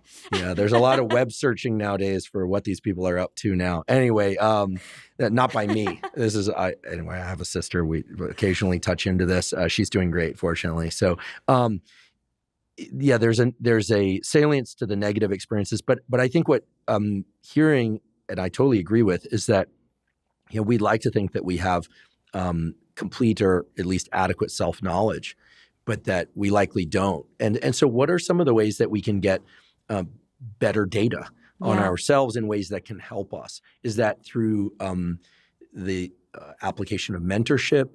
Is it asking people for an honest assessment of us with, of course, the willingness to hear what they have to say? Yeah. What are some of the I love zero cost behavioral, but what are some of the zero cost behavioral sources that people have around them in order to ask these, what I think are really fundamental questions? Yeah, so there's two information asymmetries, let's say, that we're trying to solve for, right? So two areas where we might not have full knowledge of who we are for one of two reasons. So one is that we have an incomplete understanding of who we are just based on the random set of experiences. And the second is that going through this big change actually alters us in some way. Okay. So if we're trying to solve for I think the second problem is actually easier to solve for, in that we often just don't even know to look inwards during a big change to see how we've changed, because we think, oh, I'll just pay attention to how I'm performing at work because that was the new variable that was thrown into my life. And we forget to evaluate other parts of our lives. Like, what impact has this had on my relationship? What impact has this had on my overall well-being, right? Am I different? Do I have a different set of preferences? Do I care about different things? So in the second category, become very inquisitive about who you are over a longer time frame and assume that it's not a static state. When it comes to the first bucket, which is how do we develop a more complete and richer understanding of self, I think it's actually about surrounding yourself with a diverse set of people that you wouldn't naturally gravitate towards. I think this solves for a bunch of social ills, which is that, again, we tend to live in our silos, right? And we're really averse to talking to people who have different points of view. But I will tell you, at times, I've learned the most about myself. I've learned the most about my weaknesses and sometimes my strengths from talking with someone that I vehemently disagree with. And it's a really hard thing to do. It's very painful. But in terms of like edifying experiences go, it's through those conversations that I almost see this like mirror reflected back on me, right? Like, wow, I'm much more aware of how I'm coming across to that person because they disagree with me about something, or they're not someone I would normally fraternize with. And it's just bred more self-awareness in me. And so I would encourage people to actually seek out connections in uncomfortable spaces, because that will allow you to fill in at least some of the gaps. Now, some of the gaps will truly only be revealed to you because of life experiences. So I'm thinking in my own life. So I thought I grieved in a very particular kind of way. And then during COVID, my husband and I experienced multiple pregnancy losses with our surrogate. And I found myself grieving in a way that was completely foreign to me. I don't think talking to anyone would have revealed to me that I was going to grieve in this way where, you know, usually I would reach out to people and I would want to stay connected, and I became so shut off and closed off, and I didn't want to talk to anyone for days after the losses. I was so disoriented. There I learned, actually, you can respond in a diverse set of ways to grief, right? Like, you don't have a singular experience with grief, but I might have only learned that from the actual experience of confronting it. That said, I do think there's a lot of value in trying to fill in gaps in knowledge or self-awareness through these more, quotidian conversations you have with people. I love what you said about deliberately placing oneself into environments where we receive critical feedback from people that we view as quite disparate from us, at least in terms of our experience of them. It's very, it was the great Carl Diceroth, another incredibly accomplished neuroscientist, happens to be a colleague of mine at Stanford, he's a psychiatrist, and he said, we think we know how other people feel, but we really have no idea how other people feel unless we ask them. In fact, most of the time, we don't even really know how we feel. Yeah. We're not very good at gauging our own emotions. So credit to Carl for making that statement. But with that said, I think getting a sense of how other people see us, and disagreement in particular, can be incredibly informative. I just want to say one other point on this, which is I think getting feedback from others almost gets a bad rap these days in society, because it's like, you should only care about who you are inside, who you know yourself to be. And I'm like, dude, we are social creatures. It absolutely matters how I come off to others. Mm-hmm. I mean, I think that should be a huge part of my self-identity, should be how I impact others.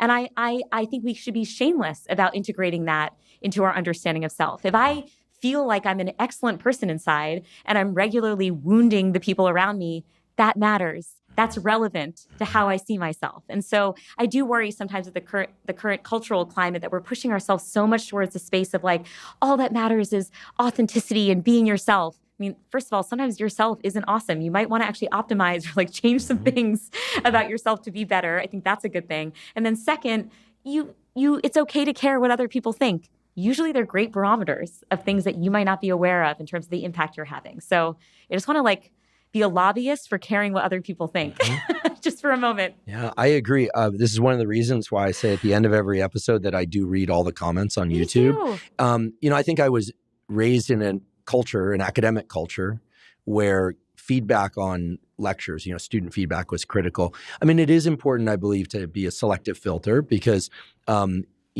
when in the old days, we'll say there was an opportunity to map the statements to the grade that the student received. You can no longer do this.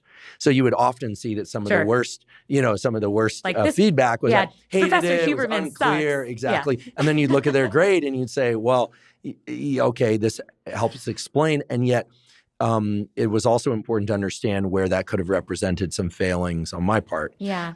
And a classroom is but one environment. I think the online environment is where this gets tricky because of the way that we all differ in our capacity to receive critical feedback. And sometimes the harshness of one form of feedback sends people, feeling, back on their heels or feeling, even ego or emotionally injured in ways that they actually feel is traumatic. And I think that's part of the problem is that we don't really have a way to gauge. I mean, we know inappropriate when we see it. We know appropriate when we see it, but all the stuff in between, because it's on a continuum really, is where it gets tricky. I certainly think integrating the possibility that somebody might be right. What is it that they say in certain forms of personal development? It's like, if somebody's coming at you with an argument about you, the best state of mind you could have is you might be right, because that lets you hold your ground a bit. It still maintains a boundary, but you're not saying you're right and you're not saying you're wrong. Mm-hmm. You're sort of you're in a kind of a flat-footed stance where you could move either way. And I like that, this idea of, well, they might be right. And then you could say no or yes. But in any case, I just want to throw up both hands and as many votes as I can as one individual to say, yes, I totally agree. More direct feedback and disagreement is great. Yeah. It's wonderful. And I think in science, you're used to people saying harsh things about your work until they eventually say, okay, you can publish the paper. That is true. I grew up in the culture of skateboarding where nothing's good enough and then occasionally something's good. Yeah. And in the landscape of podcasting, I think the comment section is a great way to get feedback. And that's why I continue to encourage feedback. It sounds like you do as well. Yeah, I think, I try to just, every endeavor that I pursue, I try to approach with a lot of humility. And I think if I were to describe, at work, right, I lead this team. And I think if you were to ask people what my defining trait is as a leader, it's actually not like strong convictions. It's actually a willingness to update her opinions on things, her belief systems, her strategy based on incoming information. I really, really pride myself on having a flexible mindset about stuff and not being stubborn. This is true in my marriage, right? Like my husband, Jimmy, and I really pride ourselves in saying, you know what? Based on what you just shared, I'm changing my mind. Like, you're right and I'm wrong, right? And if you can actually start to value that, if you could start to see that as a virtuous quality, I think historically, right, when we think about leadership, we've thought about people who are incredibly resolute in their convictions, but that doesn't allow the space to, again, Bayesian update, update your mindset when you get new information or you realize that you erred in some way in terms of the logic that you used or what have you. And I've been extremely intentional in every sphere that I've worked in to have this very open mind and to be very open to critical feedback. It does not mean that I take every piece of feedback. Okay. Obviously, I have some criteria I use to decide whether it's meaningful feedback or it's not meaningful feedback, right?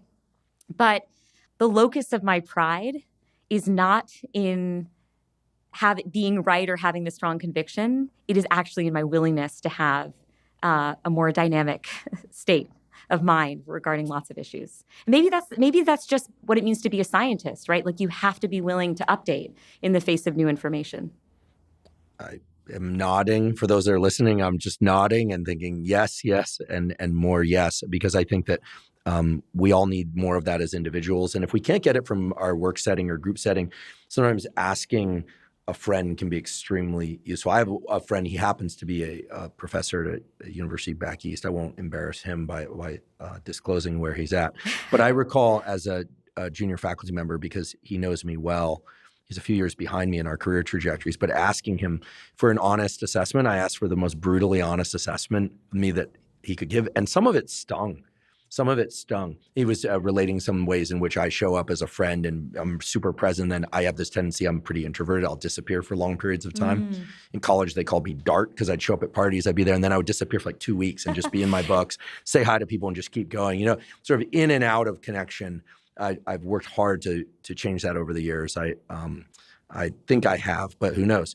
In any event, a friend who knows us well that you insist on, all right, don't give me any compliments, just give me the harsh stuff. That can be very useful. And that reminds me of some research by Ethan Cross. So he looks at how we can tame our mental chatter. And if you don't have the friend available to you, there is a really easy distancing technique that you can use when you're in the throes of a problem or you are trying to actively reframe something or maybe see where your blind spots are. And that's by thinking about your problem from a third-person perspective versus a first-person perspective. So you play the role of someone who's giving advice to a friend in your head, but that friend is actually you. And it actually promotes some degree of objectivity and like emotional distance from that, again, that fuzzy, hazy set of feelings that you have around the emotion, right? You're trying to like get rid of that piece so that you can bring a slightly more sober recommendation to the situation. So that can be really helpful. And then the other thing to do is, I think when we're facing challenges, when we're going through a hard time, we do have an instinct to want to vent, right? And again, in this era of vulnerability and whatnot, we're told like, yes, share everything that's on your mind. It can actually be counterproductive to vent. And the reason for that is that when you're venting about a hard situation that you're going through or something that you're frustrated about with yourself, typically the person you've invited into the conversation, they're a nice, empathetic person. They want to make you feel better. And so what do? They offer emotional balm in the situation. They're like, oh my God, that does sound terrible. You were so wronged. I'm so sorry you went through that. Instead of playing the role of what Ethan calls like a cognitive advisor, which is actively trying to challenge the narrative you're telling about your situation, actively trying to get you to question whether the way you're portraying the situation is accurate, and actually trying to get you to reframe aspects of the situation. And so when we think about venting, when it comes to, again, filling in those blind spots about ourselves, you might want to tell your friend at the outset, like you even said, lay off the nice stuff. I just want to hear the hard stuff. You want to tell your friend at the beginning, look, I'm having this challenge with my colleague at work, or this guy at the gym is giving me a really tough time. I don't know what's going on. I'm going to have, here's the situation. Rather than trying to make me feel better about the situation, I want you to actively find holes, poke holes in the way that I'm thinking about this thing so that I can try and find some reframing strategies to see the situation from a different vantage point. So these are all called distancing techniques, right? Third person versus first person. And actually, there's some really interesting neuroscience research showing that when we view our problems and ourselves from a third person perspective, neural activity in areas associated with hostility and aggression actually decrease. And so that can be really helpful when it comes to, resolving interpersonal conflict or trying to see where you might have been wrong. I love these examples because especially the one where one does it on their own, it truly doesn't require anything. You can be the introverted Andrew and still do this. You don't even have to go to the party and then ghost everyone. Yeah, well, I don't. Back then it would have been, there were no cell phones, or smartphones rather. But it was a bit of ghosting. It was just I can reset with small numbers of people that I'm close to, but I found at that time a need to go into an isolated space to do what I need to do to reset myself. Sure. And but I realized there are certain forms of communication that are still required. Like I'm alive. Yeah, I still get this. I still get this from my mother every once in a while. She's like, if you don't reach out, and not only do I not know what's happening with you, but I also don't know if you're okay. And I'm thinking, I'm a grown man. Of course I'm fine. And then I, of course, use the worst possible response that any son or child could give, which is, listen, if something happened to me, like someone, like the police would contact you, or they'll let you know. the hospital would contact you, which is not reassuring. No. So kids everywhere, call your parents. Your poor mother, Andrew. I know. Just call her a bit more. Come on. Well, still working on it. I'm just teasing. It is a work in progress. Venting. I'm so glad that you brought this up. I think that there are these buzzwords now, authenticity. I do think that there are certain forms of communication that can be injurious to people. And yet I think having some internal buffers to that, all that incoming stuff, it is important. You can't be online, and I think everyone is pretty much online these days, without having some policies for oneself and how you're going to deal with this stuff. How am I going to be a selective filter? I think knowing the ends of the continuum, this is clearly benevolent, kind discourse. This is clearly bad. I'm going to block this or get rid of it. But then within that middle range, having some rules and policies for how to filter it, either by time of day that you look at it or getting input. But considering it might be true, it might not be true, right? What people are saying. And like you said, you were talking about memory and how we tend to overweight negative experiences. And I did find myself so I gave this speech and it was posted and I was looking at the comments and I literally, anytime my brain coded a comment as positive, I just skipped right past it. I was literally just searching for the negative stuff. As if the positive is generic and the negative is somehow genuine. Yes, right? And I had to make a mental note. Hey, it's okay to marinate in the messages that are saying that this really helped them in some way and they really enjoyed the thing. Yeah, but again, for self-critical people, I think it takes an extra step to remind yourself to also read the good stuff and to allow that stuff to count too. Well, we did an episode on gratitude, and one of the big surprises that came to me in researching for that episode was that the best evidence for gratitude having positive effects on neural circuitry, neurochemistry, comes from when we receive gratitude as opposed to give gratitude. This is what's often lost in the discussion about gratitude. So all the more incentive to give gratitude and to be aware of when it's coming your way and internalize it. There is a small category of people out there, I think, hopefully small, that bask in positive feedback that it amplifies their narcissism. But it's clear that you are not one of those people. So zero minus one risk of that happening. I want to talk a little bit about goals as it relates to motivation. Yes. Because you've done a lot of important work and what I consider is organization of this, what would otherwise be a pretty complex space. What is more important to most people than being motivated and focused and excited, hopefully on endeavors that they enjoy and that inspire delight. But tell us about what can not just initiate, but what can sustain motivation. Because we've talked about the dopamine system on this podcast many times before, but that's a pretty reductionist way to look at it. And you have a different perspective that I've really benefited from learning a bit about. Yeah. So when it comes to goals, it's first important to recognize that there's two parts of a goal. Okay. So there's the way that we define the goal, and then there's the way that we pursue the goal. And I think we tend to overlook the first category, how we define the goal, because oftentimes our goals seem like they should be so obvious to us, right? I want to lose weight. I want to avoid sleeping late so that I get a good night's sleep. I want to build muscle mass, right? These are things that just seem like they should just be intuitive, right? But what research in behavioral science shows is that not all goal frames are made equal. In fact, really small tweaks to the way that we frame our goals can have an outsized impact on whether or not we're successful at reaching that goal. So one such framing is whether you frame your goals in terms of an approach orientation or an avoidance orientation. So let me talk about what this means. So an approach orientation would be, I want to eat healthier foods, right? Avoidance would be, I want to avoid unhealthy foods. Okay, so in the context of, say, your social life, approach would be, I want to be in a relationship. I want to enter a relationship. Avoidance would be, I want to avoid feeling loneliness. Okay, I want to avoid feeling isolated. Now, the reason why these two frames are important to consider is that they can have a different impact on our motivational states. And they can also have a different impact on the emotional response that we have to success and failure in these domains. So what we tend to find is that when you frame something in an approach orientation way, when you succeed, that success is met with feelings of pride and accomplishment. We find that it leads to a boost in motivation, it boosts endurance, it boosts perseverance, okay? When you frame something in terms of avoidance, success is met with feelings of calm and relief. So kind of like wipe the forehead, like, thank goodness I avoided that calamitous outcome, or thank goodness I avoided doing that really bad thing. Back to neutral. Yeah, exactly. And so it is fine to frame goals in terms of avoidance. And actually, sometimes it's just personality dependent. Like some people are more driven by fear, or they need a lot more urgency to drive them. But it is important to know that the approach orientation is on average more motivating. And so you might want to think of reframing your goal in terms of approach versus avoidant.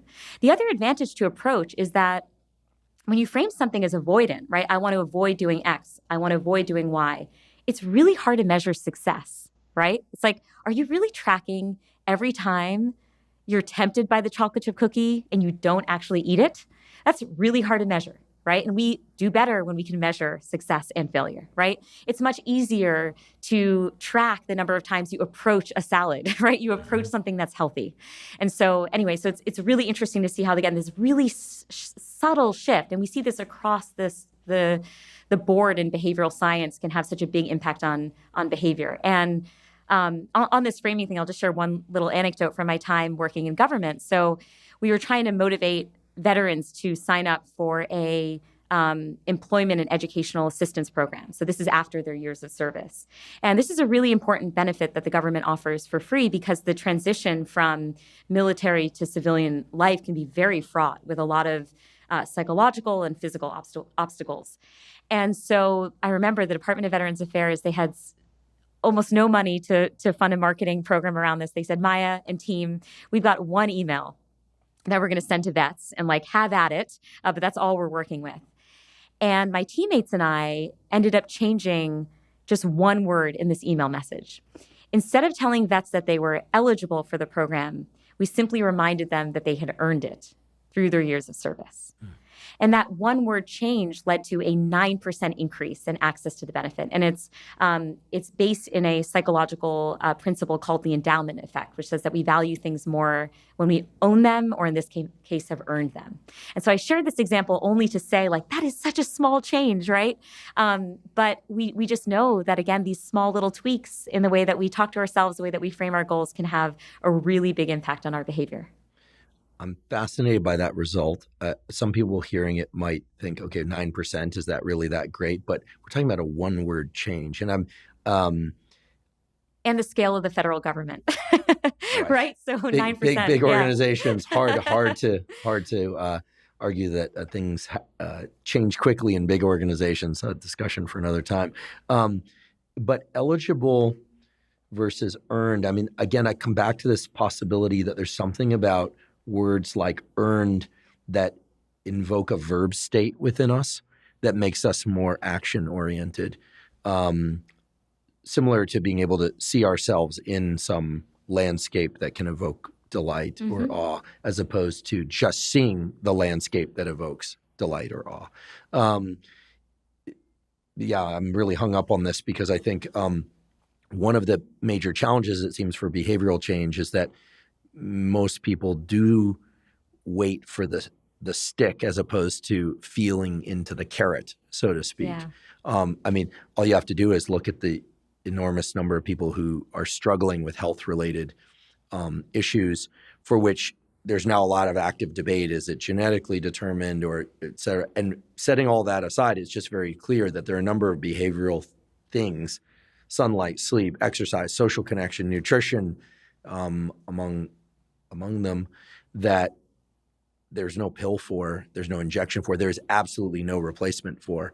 So getting people to change their behavior is hard. Yes. Telling people that they're capable sometimes helps, but doesn't seem sufficient.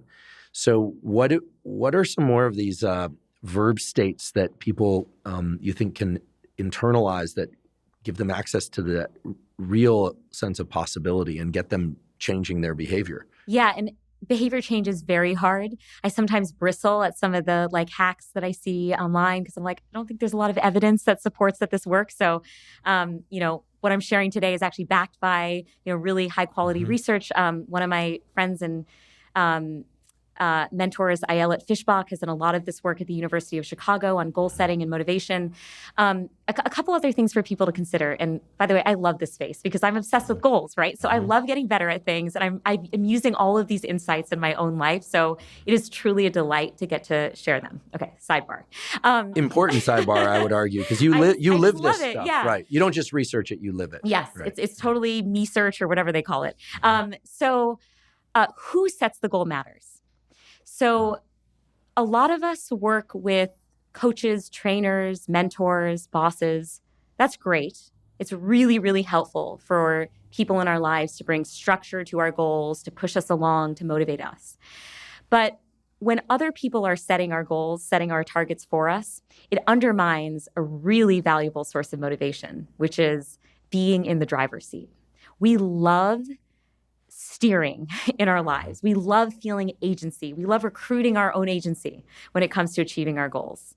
And so, and you know, we talked about how people will go to irrational lengths to avoid feeling uncertainty. People will also go to irrational lengths to preserve their agency and control over a situation. So there's some really interesting research that's come out just in the last few years showing that humans prefer to use their judgment over an algorithm that they know performs better than their judgment, but did not involve them. Okay. And they're much more satisfied with the outcomes when it's them that's in the driver's seat. Right. And so, what this means, I think, in everyday context is not to do away with like trainers and coaches and whatnot. Every trainer and coach who's listening, don't hate me. Okay. You're sticking around. But what they can do is they can build something of a choice set into your day-to-day programming, right? So let's say that at work, you have a certain skill that you're trying to build. Ask for a set of options to choose from. Own the targets more. You will see a boost in motivation. Let's say you're working out with a trainer. They're like, it's leg day. Okay, I'm going to own some of my targets, right? Are we going to go hard on deadlifts? Are we going to go hard on squats? Whatever it is. And so build some agency into the experience, because nothing supplants that kind of intrinsic drive and the feeling that you own the success or the failure. That, again, I think to your earlier point, what we're really trying to do with some of these behavioral insights is capitalize on our natural state as humans, right? Like what drives us. And it turns out we really love being in control. Well, why don't we monopolize on that when it comes to our goal pursuit, right? So we're trying to figure out those areas of psychology that we can leverage. It's fantastic. The word agency is so key here, I think, and it explains that earlier result, the shock experiment. People having agency over 100, their response to 100% of the time, you know, at least it's giving them some sense of control and mitigating it. Whereas when it's at random, 50-50, or rather when it's random 50% of the trials, then even though the outcome is better on the whole, it's perceived somehow as a reduction in agency. There's something fundamental there for sure. When I started my laboratory and there was an additional pressure to publish papers. This is before getting tenure. I used to ask students and postdocs when the paper would be ready. And then finally, I stopped asking and just said, why don't you tell me when the deadline is? Yes. And not a single one failed, or rather I should put it in a positive light. Every single time they succeeded in beating their estimate because they were in control of that endpoint. Love that. So it was at times challenging for me, but they set a date, and then and also, by the way, if they need to extend that date outward, we did. That was their choice. Yeah. They said they needed more time. You know, the rule in science that I think applies a lot of places is I always like the phrase, as fast as I carefully can, because you don't want to rush. Absolutely. Right? But that sense of agency, I like to think translated to more joy for them. It certainly there was a lot of productivity from them, and they might be listening to this, and so they can put in the comments whether or not I'm telling the truth here. Most of them are professors now, so that's that good. Probably means they succeeded. They definitely succeeded. The question is whether or not I had anything to do with it. My advisors always said, the best thing you could do is support your students and postdocs, and then just get out of their way. Yeah, because the really good ones are you can't control them. You're just trying to not screw things up for them. Yeah. So give your there's a lot of intrinsic motivation there. Curious about the difference between lone pursuits and group pursuits, because I know you understand a lot about groups, and I want to make sure that we talk about group think, although that has such a negative connotation. But the way that we tend to revert to the mean when it comes to our thinking and our opinions, and certainly our explanations of who's right and who's wrong when we are in a collection of like-minded people. Yeah. This could also be, phrased as, what are the dangers of being among like-minded people? And then we'll relate that back to motivation. But what are the dangers of being among like-minded people? Yeah. In the context of goals and motivation, it can be very, very helpful to be in the context of like-minded people. And the reason for that is we often don't see failure up close when it comes to people pursuing their goals. But if we are in the presence of people whose values we share, who have a similar commitment to doing something, and we see up close that they sometimes have those days where they fail, or we have the vulnerability to show when we failed, that can actually increase our resolve that the goals that we're trying to achieve are actually possible. Okay? I think the danger of being in the like-minded spaces is around how it limits your frame of mind, right? So when it comes to the ideas that you have, when it comes to the convictions you have around your points of view, it can be very dangerous to only be in the echo chamber.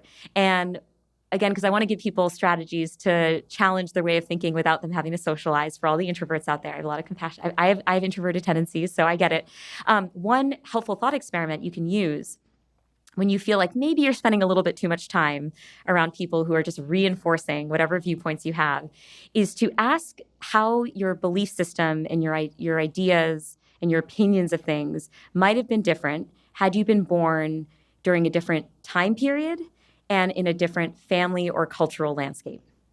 And what happens when it comes to our viewpoints is that they become so tethered to our identities that we feel like if we were to jettison a certain belief or value, we would be jettisoning ourselves. And that feels way too threatening. It's way too destabilizing to engage in that. But the minute you imagine what it would have been like to have been born in a different family with a different religious belief system, with a different value system, all of a sudden you transport your same self, right? I'm still Maya, into this new environment, and you start to see how non-precious some of your beliefs are, right? Mm-hmm. Maybe they don't have the sacred quality that you thought that they did. And so you might be more open to changing your mind, more open and receptive to challenging your own points of view if you engage in that thought experiment. I recall you discussing a description of people watching a game of sport that involved bad calls. Yeah. Controversial referee calls. Referee calls. If you could share with us a little bit about that result, because I find it really interesting, especially the part where the experimenters can swap the identities of the teams in theory. And then, basically what people come to realize is that our perception of the outside world is strongly informed by the group that we see ourselves in, and often to our own detriment. Absolutely, yeah. So this is a study from the 1950s. And to your point, we tend to think, okay, we're human beings. We're really enlightened. We're making decisions and we're engaging in judgments of things based on data and evidence and facts. And, surely my visual system wouldn't lie to me. So whatever I perceive is going to be true and veridical representation of the world. And not true, okay? A lot of our beliefs, and these are strong beliefs. I mean, again, they're what we believe to be fact about the world is informed by our group membership. So in this study, loyal fans of two opposing football teams watched these controversial plays, right? So where the referee made a call and they weren't quite certain if it was in or out, let's say.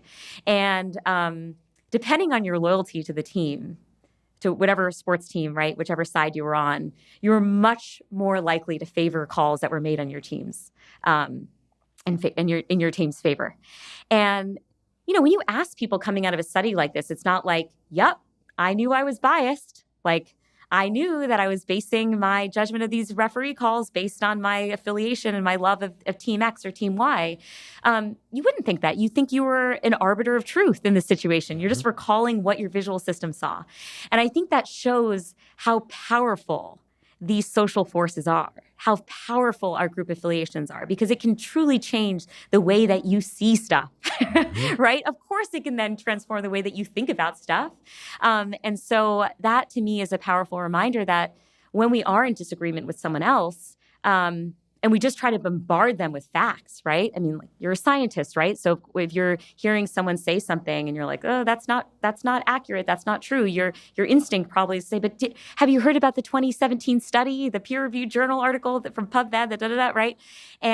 But when you recognize that actually a large part of our belief system emerges from the groups that we identify with, I think there's an inspiring lesson that comes from this. So we shouldn't be too disheartened by the fact that this is true, but it helps round out our understanding of why it is that people believe the things they do. And as a result, we have more resources at hand to try to understand how we can change their minds, right? So one of the guys that I interviewed on my podcast, his name is Daryl Davis. He's a black jazz musician. And he was confronted by a member of the Ku Klux Klan at one of his performances. And it talk about a slight change of plans. I mean, he just went on a totally different life path and ended up convincing dozens of people to leave white supremacy groups, including the Ku Klux Klan. And when it comes to Daryl and his approach, well, one, he recruited people's agency. So he never implied to them, oh, I'm trying to change your mind. He always says, like, I didn't convince them, Maya. They convinced themselves to change their mind. So he recruited their agency. But he also tried his absolute hardest to not question their fundamental and underlying humanity, right? So he tried to understand, like, why are you part of this group, this vile, vitriolic group? And some people would share, well, it's a family tradition thing. My father was in the Klan. My grandfather's in the Klan. Look, none of this excuses being in a hate group, okay? But at least gave Daryl an understanding of some of the factors that were pushing them towards the group so that he might offer that sense of community, that sense of belonging somewhere else, maybe outside of a hate group, right? But if he thought that he was actually just fighting over facts, over whether African Americans should be treated equal to everyone else, then he would have lost that argument because he wasn't even fighting with the right currency, right? What was relevant. So it was the first episode of A Slight Change of Plans we ever released and continues to be my favorite because what was so thrilling about this interview is that the strategies Daryl used to convince people to change their minds, again, of these deeply entrenched, horrific views, were totally corroborated by the science of how we change people's minds. So he used a lot of really effective strategies just intuitively. Like he's just a mastermind behavioral scientist just by virtue of who he is. But he showed genuine curiosity for why it is they believed what they did, which is, again, extremely hard. And I would not have had the equanimity to show genuine curiosity for why someone is in the Ku Klux Klan. But he showed that curiosity. He increased his question to statement ratio. So it's really important to ask people a lot of questions.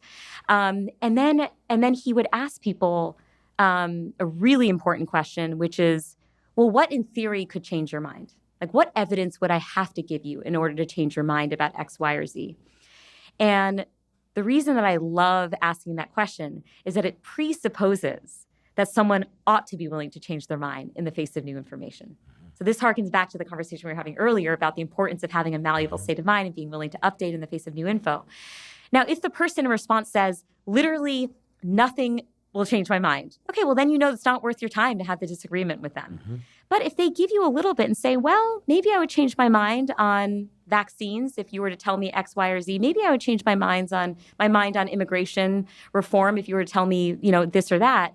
Now you have an in, right? But you do need to get them into the state of mind where they think, yeah, I guess in theory, I could change my mind about this thing that I feel absolutely resolute about.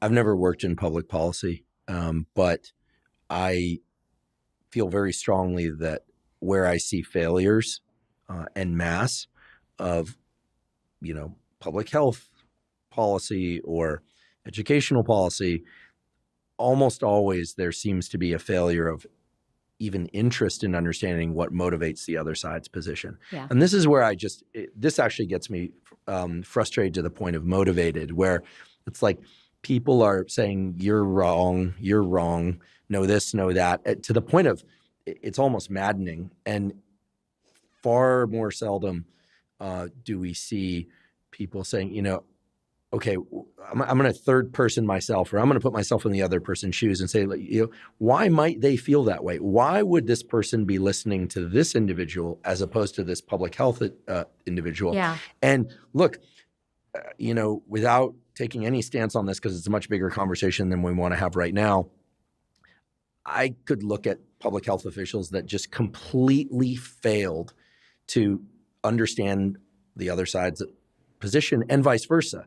And that to me just says it's a communication failure. Mm-hmm. And I'll take this out of the COVID pandemic discussion as it's normally had and say that, one thing that we know for sure is that in the 2020 to really 2022, but still 2023 landscape, there were so many mental health concerns, right? Everybody, right? Regardless of where people were on the vaccine debate, mask debate, lockdown debate, regardless of any of that, everyone's stress level was elevated. Absolutely. And there were very, very few top-down from at the level of governments discussions about how to maintain circadian rhythm and sleep health, how to maintain health in general in that landscape.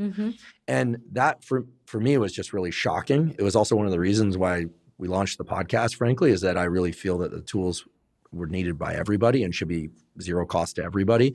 But what was clear is there was so much pointing of fingers and name calling and violence even, that no one was saying, like, why would people feel this way? Why would people trust these sources as opposed to these sources? And we can only conclude, if we're good scientists, that the landscape was ineffective, right? It was just ineffective, and it continues. I mean, if you have the desire to take a reduction in dopamine by going on Twitter and following this back and forth that continues today, it's pretty ugly still. None of it seems really solution-oriented. There are a few people out there who are trying to make it solution-oriented, but not really. And so I don't want to go into the dark aspects here, but it does seem like this willingness to take a look at why others might feel the opposite of how we feel is a very rare quality. Yeah. And this gentleman, Daryl, what was his last name? Daryl Davis. I think I've seen a number of things with him. He's obviously extraordinary, but we call him that because people like him are exceedingly rare. So what can we do to cultivate that kind of mindset? Yeah. Because I'm not pointing fingers here. I mean, I think we all have this default tendency to gather evidence the way that we gather evidence, draw conclusions, and then stand our ground. And I think it's detrimental to everyone. So you're making me reflect on probably the greatest gift that being a cognitive scientist has given me in my life. Obviously, it's fed my curiosity. It's been a delight to study things and learn things. But the greatest gift it has given me is empathy towards people. It is the greatest driver of human empathy to learn how our minds work. And I don't know if there's a substitute for that. Partly that's why I started A Slight Change of Plans. We have story episodes where you hear from people like Daryl, but I interview scientists from all over the world about their areas of expertise. And I genuinely believe that the more we learn about how the mind works, the more we learn from my field of cognitive science about how we make decisions, how we develop our attitudes and beliefs about the world, how we come to be the people that we are, the more we can bridge these empathy gaps. And it's been profound for me. I mean, I feel so lucky to have been steeped in this literature for decades now. But my hope is to invite people into the conversation, because the more you learn about why people are the way they are, the more empathy you can extend. And the more, I'm not even saying you need to extend an olive branch. I'm not saying that you need to compromise your own belief system, but at least you see that there might be an entry point, a reason to have a discussion with this person who believes things that are completely different from you. And we talked about gratitude a bit in this conversation. I feel immense gratitude that I have a posture of empathy as I move around in this world, because I have strong beliefs on things. I care a lot. I care about reducing human suffering. And then I meet someone who I think is pro a policy that promotes human suffering. And of course, the visceral human instinct is like, to hell with you and your viewpoint. This is horrible. This is intolerable. But because I have this cognitive science hat on, it allows me to walk around with a slightly different viewpoint. And I really feel that I'm a better person as a result of that. And I've heard from listeners of A Slight Change of Plans when they listen to these science episodes, whether it's the science of loneliness, the science of empathy, the science of meditation, like I try to bring this empathetic spin to understanding, again, neuroscience and psychology. They have found that they are kinder to others. And so that's probably the best feedback that I've ever received on the show. Is like, people are like, I'm a nicer person to other people now, especially the ones I don't agree with. And presumably to themselves as well. I mean, I know you've brought up the topic of empathy as a way to prevent burnout, right? That, and here we're not just talking about job burnout. We're talking about the burnout that is inherent to like any long-term pursuit that's challenging, raising kids, being in a family. What is the great Ram Dass quote? Think you're enlightened, go spend a week with your parents. That like that's like no matter how enlightened you are, it's like I love that. Like that's always I remind myself that I love my parents. I love my parents, but when it's just a completely different frame shift. So, but also kind to oneself. I mean, I think there's starting to be some good neuroscience at the mechanistic level of empathy.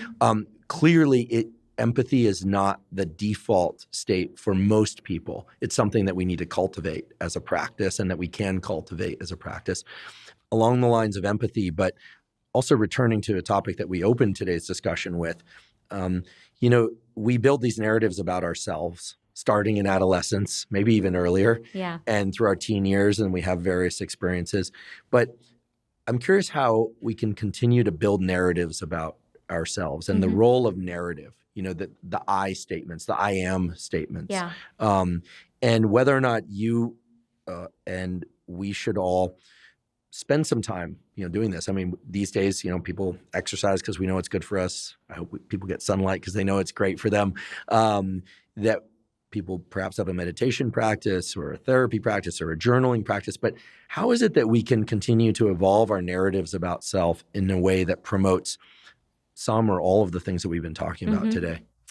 Yeah, so empathy is really interesting because I think we have a lot of misconceptions about it, and we have misconceptions about how empathetic we actually are. I would argue people are more empathetic than they think, and let me tell you why. So this comes from research by my friend Jamil Zaki at Stanford. There's 3 distinct types of empathy a lot of people don't know about. So the first kind is emotional empathy. And this is the one that feels very intuitive to most of us. So it's this visceral reaction I have. You tell me that you've had a really hard time.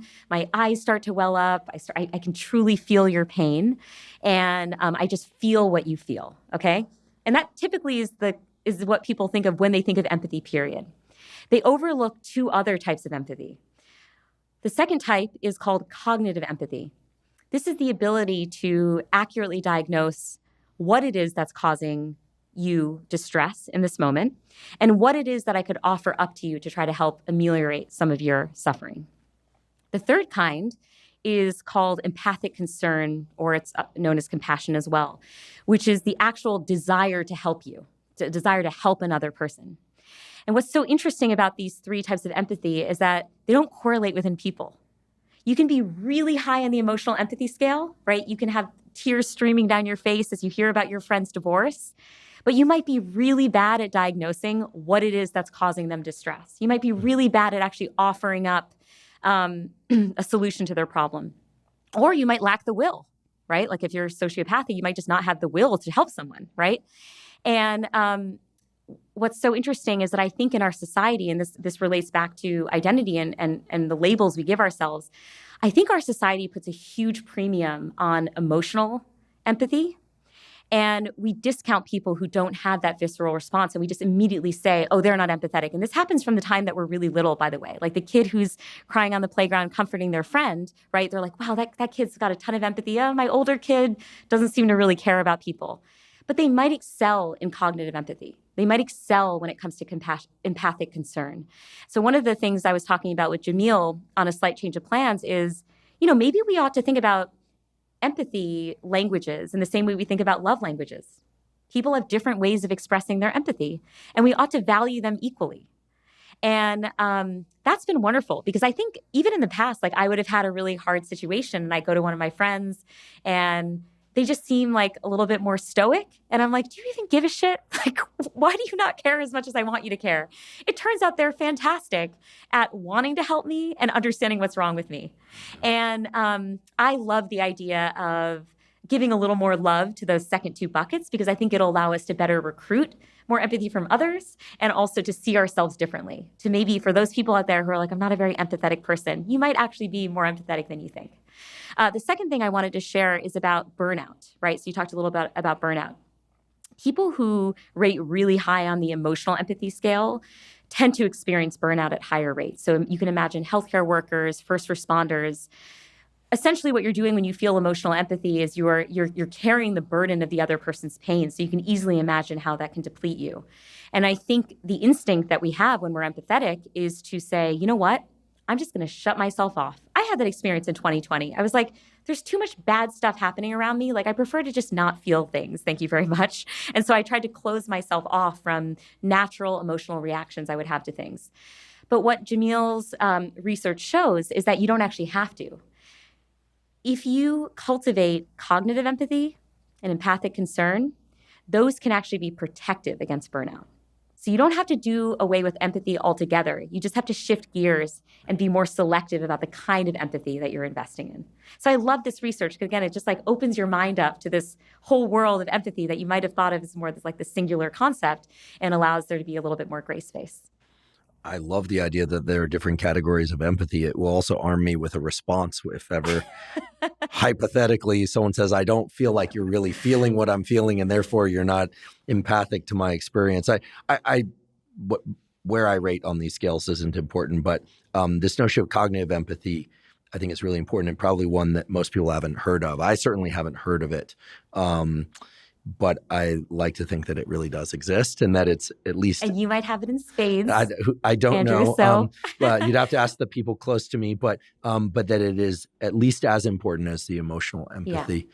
Before we conclude, there is something that I unfortunately pushed us past too quickly that I want to return to, because I think it's something that so many people care about and live with each day, which is this issue of challenges with ongoing motivation. Mm-hmm. And forgive me for doing a bit of an anachronism here. I'm sort of jumping back to this because I realized that I pulled us off to another topic. But you've talked about the middle problem before, and it's too important to not return to. Yeah. So tell us about the middle problem and how we can overcome the middle problem. And before I do that, do you mind if I give just a couple short strategies around goal setting? I just want to make sure I round out that section. Not only would I not mind, I would be delighted. Okay, I just want to make sure, again, Please. I share the wisdom that's helped me so much in my personal life. Please do. Okay, so I'll try to be fast. So the first is— Please take your time. Okay.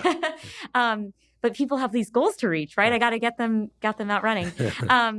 So the first is to make sure that so we've already talked about approach versus avoidant goals, right? We've talked about how who sets the goal matters, and how if it's you, it's better, right? If you have some ownership over your targets. The third thing is to make sure that you're setting goals when you're in the same psychological and physiological state as the one you'll be in when you're actually pursuing the goal. Because we tend to have what are known as— this is, again, Eilert Fishbach's work— we tend to have empathy gaps between our present day selves and our future selves. And that empathy gap can lead us to be very compassionate towards 4 p.m. on Sunday, watching TV, Maya, right? And 6 a.m. Maya, who I hope is going to be at the gym, killing herself with a really high intensity interval set or whatnot.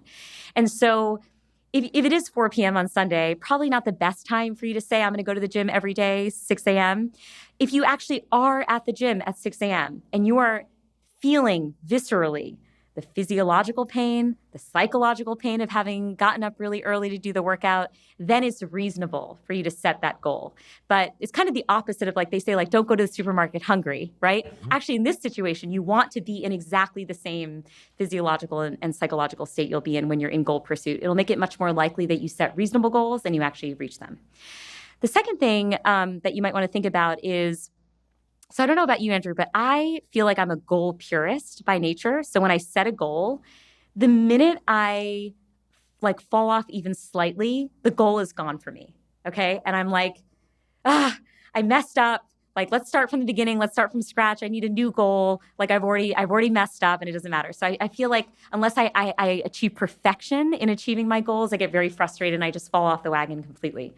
So one thing that researchers have shown is that it's really helpful to build in what's called an emergency reserve into your goal setting, or slack is another way of putting it.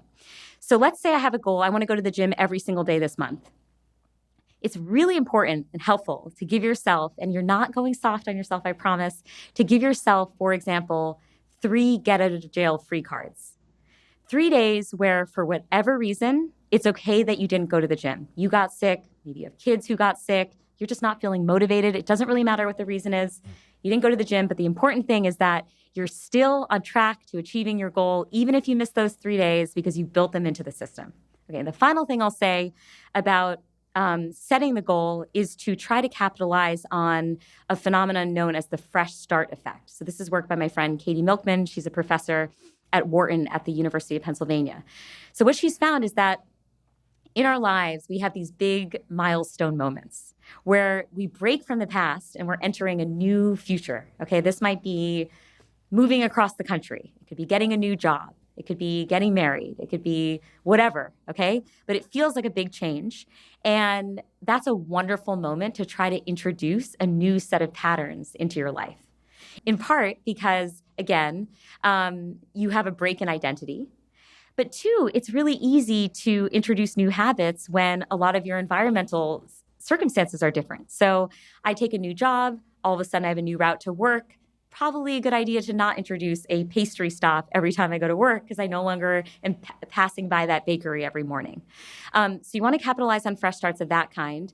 There's also more arbitrary fresh starts that exist for all of us. And this is in the form of the first day of the year. So, of course, New Year's resolutions, the first day of spring, even the first day of the week can be very motivating because we all like clean slates. We like wiping away the past. We like embarking on a new future that's clean of failure and stumbling and whatnot. And so that can be a really powerful motivator.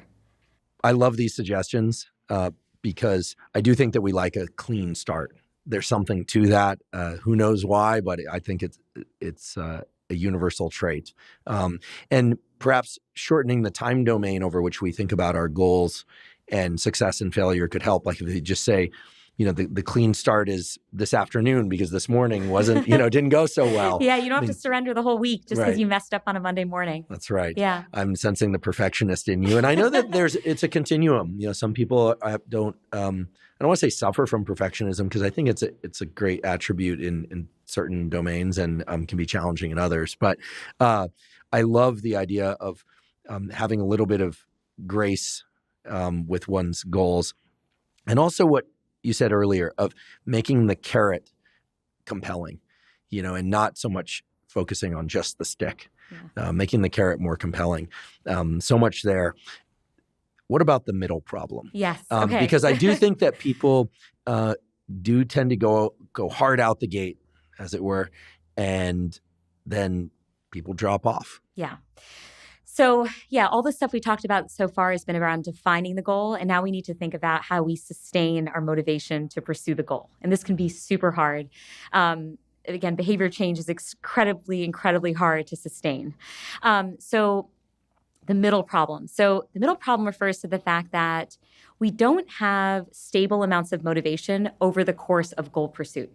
We tend to have a boost in motivation at the beginning of the pursuit. We all feel this viscerally, right? I've decided I'm going to do intermittent fasting, or I'm going to make sure I look at, the sun every morning, the first moment that I get up, or whatever the goal is. And that first day, you are so motivated to get it done, right? In fact, the first few days, the first few weeks.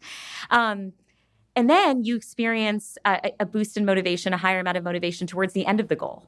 So we experience at the end of a goal what's known as the goal gradient effect. So we tend to experience monotonic increases in motivation the closer we are to the finish line. So we might even see in marathon runners, right? They're like, okay, I only have this remaining part to go. I can expend all my energy now to try to get over the finish line. There's a lull, though, in motivation in the middle of goal pursuit. And that's something that we want to get ahead of, we want to solve for. Now, obviously, we cannot eliminate middles. Mathematically impossible to eliminate middles. So what do? Well, we do something that you already alluded to, which is actually we shorten the time duration of our goals. So rather than setting an annual goal, right? Let's say that it's the new year. You're inspired to try to make 2023 the best year ever. But what the problem with that is when you set an annual goal, now your middle is months long. So you're going to experience that decrease in motivation for a healthy chunk of the year, which is not ideal. If you set a weekly goal, by contrast, all of a sudden your middle's a lot shorter, right? All of a sudden you're dealing with like a few days, maybe a day or two.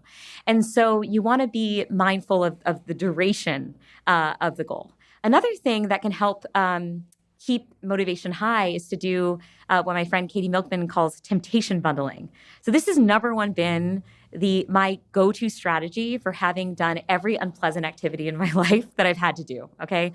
Folding laundry, doing the dishes. I actually really like working out like you do, so I don't need as much motivation, but sometimes I still need for high intensity days, I do need the motivation to do like the hard cardio. So to get on into working out in that way. So what is temptation bundling? You're pairing an unpleasant activity like folding laundry, doing dishes, taking out the trash with an immediately rewarding, enjoyable activity. That can be listening to your favorite podcasts, which are, of course, the Huberman Lab and A Slight Change of Plans, obviously. It could be listening to your favorite pop music. But the really critical piece of the temptation bundling is that you have to forego the indulgence of enjoying that rewarding activity in all other spaces of your life. So, for example, for me, I feel like a good pop song, I have like 25 really good listens, and then it kind of becomes old hat. So it's just like, the excitement of the song wears off a bit. So there have been times where I'll be like cooking with my husband, and he's like, hey, why don't we play, you love Casey Musgraves. Why don't we play that album? And I'm like, no. That's an album I can only listen to when I'm like lifting weights, right? Maintain the potency. You have to maintain the potency, right? You don't allow yourself to get the joy and edification of the Huberman lab when you're not taking a walk and getting exposure to that morning sunlight. And, it's such a simple strategy when you think about it, but I have found myself looking forward to really annoying tasks that I have to get done because I know I'm going to get the enjoyment of something really fun that accompanies it. Fantastic. Is it important that the thing that one enjoys be done simultaneously? Yeah. So folding laundry while watching the Netflix thing or listening to a particular piece of music. Yeah, you want them to coexist because then again, you get that immediately, or most of the time, the things that we lament doing have really positive long-term outcomes, right? Mm-hmm. If I'm, in the habit of keeping my house clean, there's long-term benefits. If I'm in the habit of exercising or eating healthily, there's long-term benefits. But I don't often feel the rewards in real time. So what you're trying to do is give yourself that rush of joy and excitement that accompanies the immediately rewarding activity so that in your mind, even just like neurally, the two things are coexisting. I love it because it has such firm grounding in the neurobiology of reward and aversion and how to overcome aversion. There's deep neuroscience around this, but I've never heard it presented that way. So thank you for those incredibly clear and actionable tools for motivation because so many people struggle with that. Yeah. And I hear that all the time. And I think, you talked about aversion, and actually this is really important. So when we think about returning to our goals, which is often the hard thing, so you do it on a Monday, and you have that same goal on a Tuesday and then on a Wednesday and on a Thursday. And by Thursday, you're kind of like, oh my God, it was so hard the first few days. Do I really want to go back and do that, do the same workout on a Thursday? What's really helpful here to avoid some of that aversion is to be mindful of the way in which our minds process memories. So when we reflect back on how much we enjoyed or didn't enjoy an experience, we don't give equal weight to every moment. Each moment doesn't get uniform weight. Instead, we tend to give more weight to what's called the peak of the experience. So the experience that was most emotionally intense, the part of the experience that was the most emotionally intense, and the end of the experience. So this is work done by Nobel laureate Daniel Kahneman and his collaborator Amos Tversky. So the peak end rule is what this is called. So you put a lot of weight on, again, that really emotionally intense moment of the experience and the end. Now, researchers have studied this in the context of lots of unpleasant activities. So in some studies, people are forced to plunge, submerge their hands in like ice cold water, or they looked at colonoscopies, for example, and how unpleasant those are.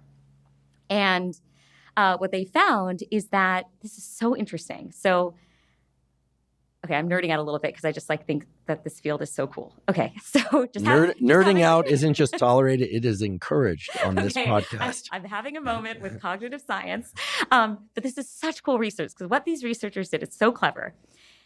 If you elongate the unpleasant experience by a couple minutes, let's say, so the hands in freezing cold ice water or the colonoscopy, but you make those last few minutes of the unpleasant experience slightly less unpleasant than the end of the experience would otherwise have been, right? Had you just ended the colonoscopy procedure as planned, had you just taken the hands right out of the ice bucket by, for example, increasing the temperature of the water by a degree, or use your imaginations, whatever the equivalent. How can you make a colonoscopy less?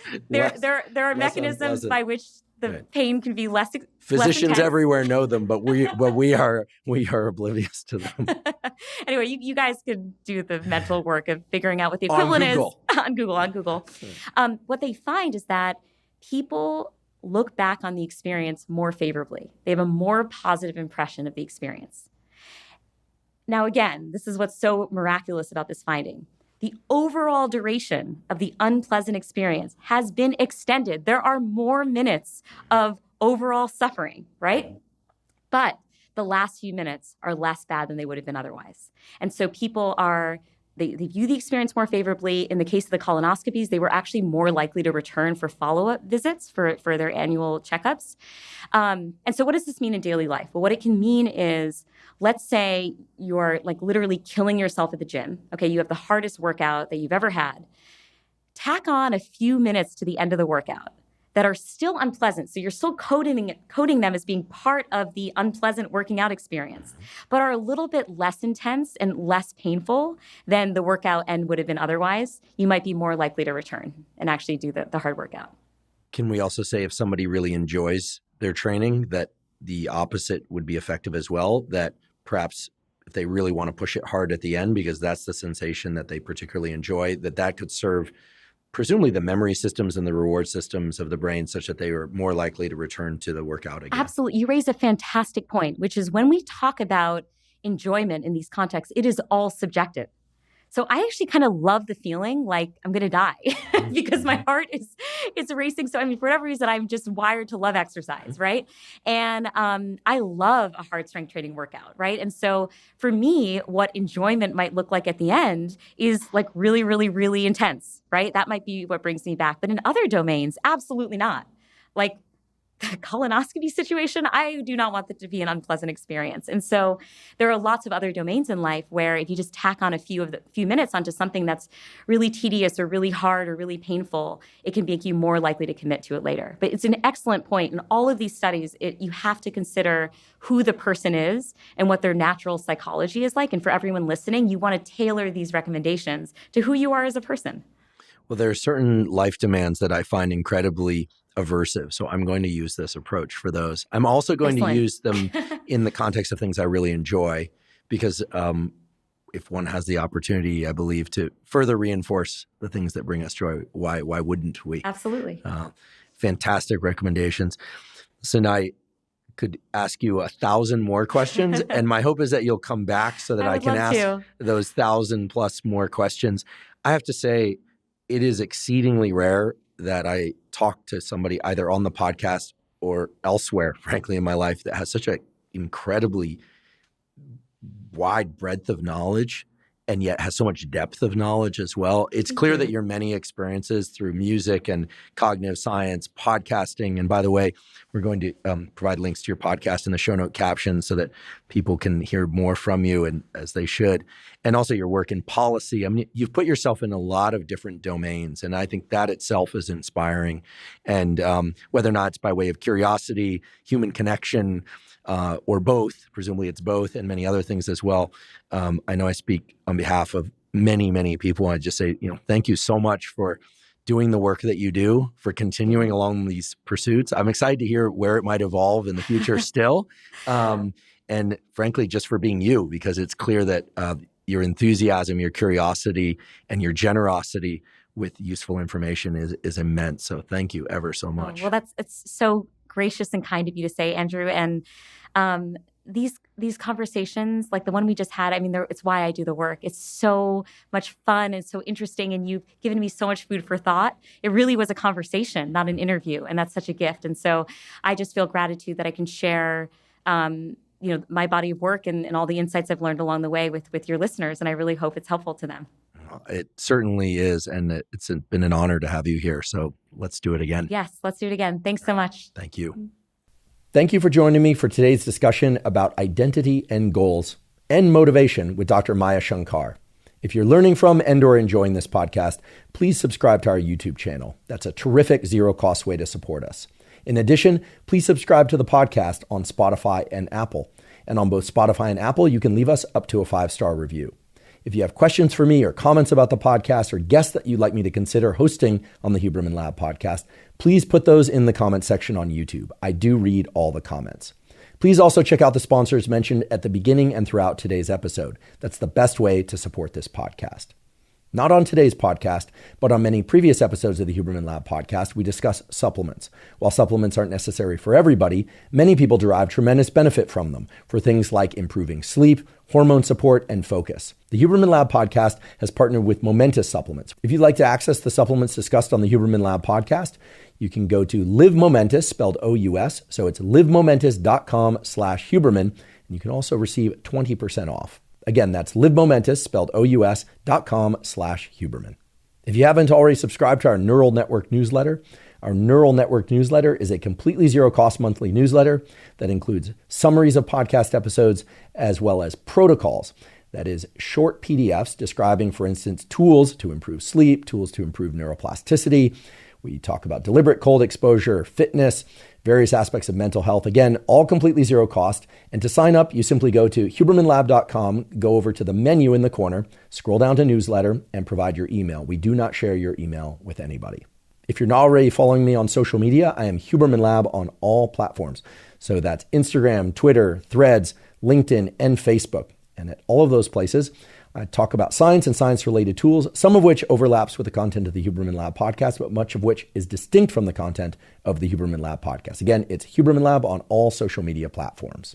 Thank you once again for joining me for today's discussion with Dr. Maya Shankar. And last but certainly not least, thank you for your interest in science.